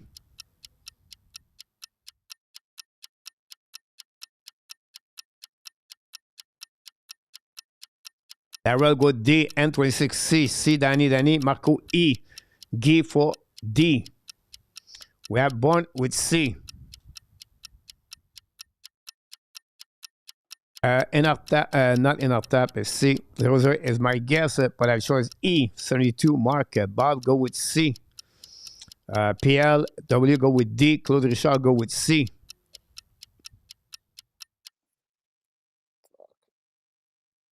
Luc Lafortune, go with C. Daniel Maloney, go with C. A for PS. Royal, go with E. Ron, go with A. Ron is a big fan of the Los Angeles Kings. Luc Lafortune, Willie Snyder, Luc C. Willie E. I forgot too bad. Add I am, and after go with D. I need the answer of Billy. Roy for D. Right, go with. Jim. I'll go A. A for Jim. I wait the answer for Billy. 89 for PS 89. And Bush go with D. I need answer for Billy. Billy, you tie the game. If you want to win, I need your answer. And Jim, take the number A for 89. I don't see Billy his answer. Oh, he said Billy D. bailed. I got it. Yeah. He said D. You're right about that. Here we go. PLW and Billy had the same answer at D. Ron go with A. The other three people can win the contest tonight. That's all that. Whatever you score a goal, that's not going to change anything. Jim go with A on that one. Can he score the second goal of the game, or he stay with his game at 1? The answer, guy, is D on that one. Number 60, Never Be Where. And that, guys, not of only one, but we have two winners tonight. Billy scored a win tonight with Mr. PLW, all the winner of the game tonight. Here we go. That's conclude the Frenchy quiz. I apologize. I was reading something like that. We need to challenge Coach with our own trivia question to show him how he felt about that. That's fucked up. Whoops. A2 and 05 back to double A for A2 about that. Jim, was fun to see you tonight on the Friday. We appreciate your time with us, by the way. Oh, it's fun tonight. How many fantasy hockey are you? Me? I haven't played in 5 years. Oh, did not play at all? I used to play a lot. I used to play like every year. I stopped playing because I was just got too time consuming for me. Yeah, I understand about that. Sound good? Thanks so much to be with us. Maybe see you Monday. If you want to come back, it will be next week Monday, because the rest of the week we do all the hockey game. Monday we do more people will be with us Monday night. We do prediction. We do all the trophy. And then it's not going to be only the Montreal Canadiens. It'll be overall Monday night. So if you want to be around, let me know. And that'd be great for that one. Sounds good, Coach. Yeah, definitely be. I'll definitely let you know when I'm settled in, for sure. Got a really fun night, because a lot of questions we got tonight, Jimmy. Yeah, there's a lot of questions tonight. A lot of hard-hitting questions. I loved it. Awesome. I wish you an amazing, great night. I can say we can wait to you next week. Enjoy the rest of your weekend. Baseball, golf, baseball, and hockey is an action for you, I'm sure. Plus the wrestling. Yeah. Wrestling, go Yankees. Sorry, any Blue Jays fans, go Yankees. But I'm a Yankee fan. I'm going to watch. So maybe the game. So I guess I won't be invited back. But sorry, I had to say it. But no, it should be a good time. Can't wait. Look forward to seeing it. And Friday night was fun. That's all it's about. Thanks so much, Jim. I appreciate that. I will see you next week. Have a good weekend, boys. Jim Beringer, guys, directly from New Jersey with us tonight. Hopefully you enjoyed the show tonight. I appreciate that. A lot of people in that chat. Now, what's happening here, guys, is if you are in the Fantasy Hockey ESPN with the Hockey Nation, we're going to be on the Zoom. It's going to start at 10 o'clock, 11 o'clock for you. So the next 15 minutes, we're going to be in the Zoom. If you are part of this, the fantasy, you get an email. Check your email. It should be Gmail email. And that will be live in our tab. We'll be there. We're going to do all the draft selection of the GM, so the 1 to 16. And I don't know if Willie is still here, but I'm going to email you, Willie, if you want to join us live. We appreciate all the moderators tonight. From Luciano at the beginning, Danny knocked the door. We have an tap a run tonight. 2 goals. Mark Elliott scored a goal. Billy scored a goal for the Hockey Nation show. Thanks so much. Appreciate that. And I can wait to see you tomorrow. 2 games. Baseball, hockey at the Hockey Nation. I can't wait to see all of you. Go Blue Jays. Jim get the Yankees, but it's okay. It's okay. He can get the Yankees. Not big deal. We're missing 85 subscribers. I know some of you know some people. Just ask them to subscribe to get 10,000 before Wednesday night. Is it possible to make that milestone? We'll see. Until then, my friend, you are awesome. You are amazing.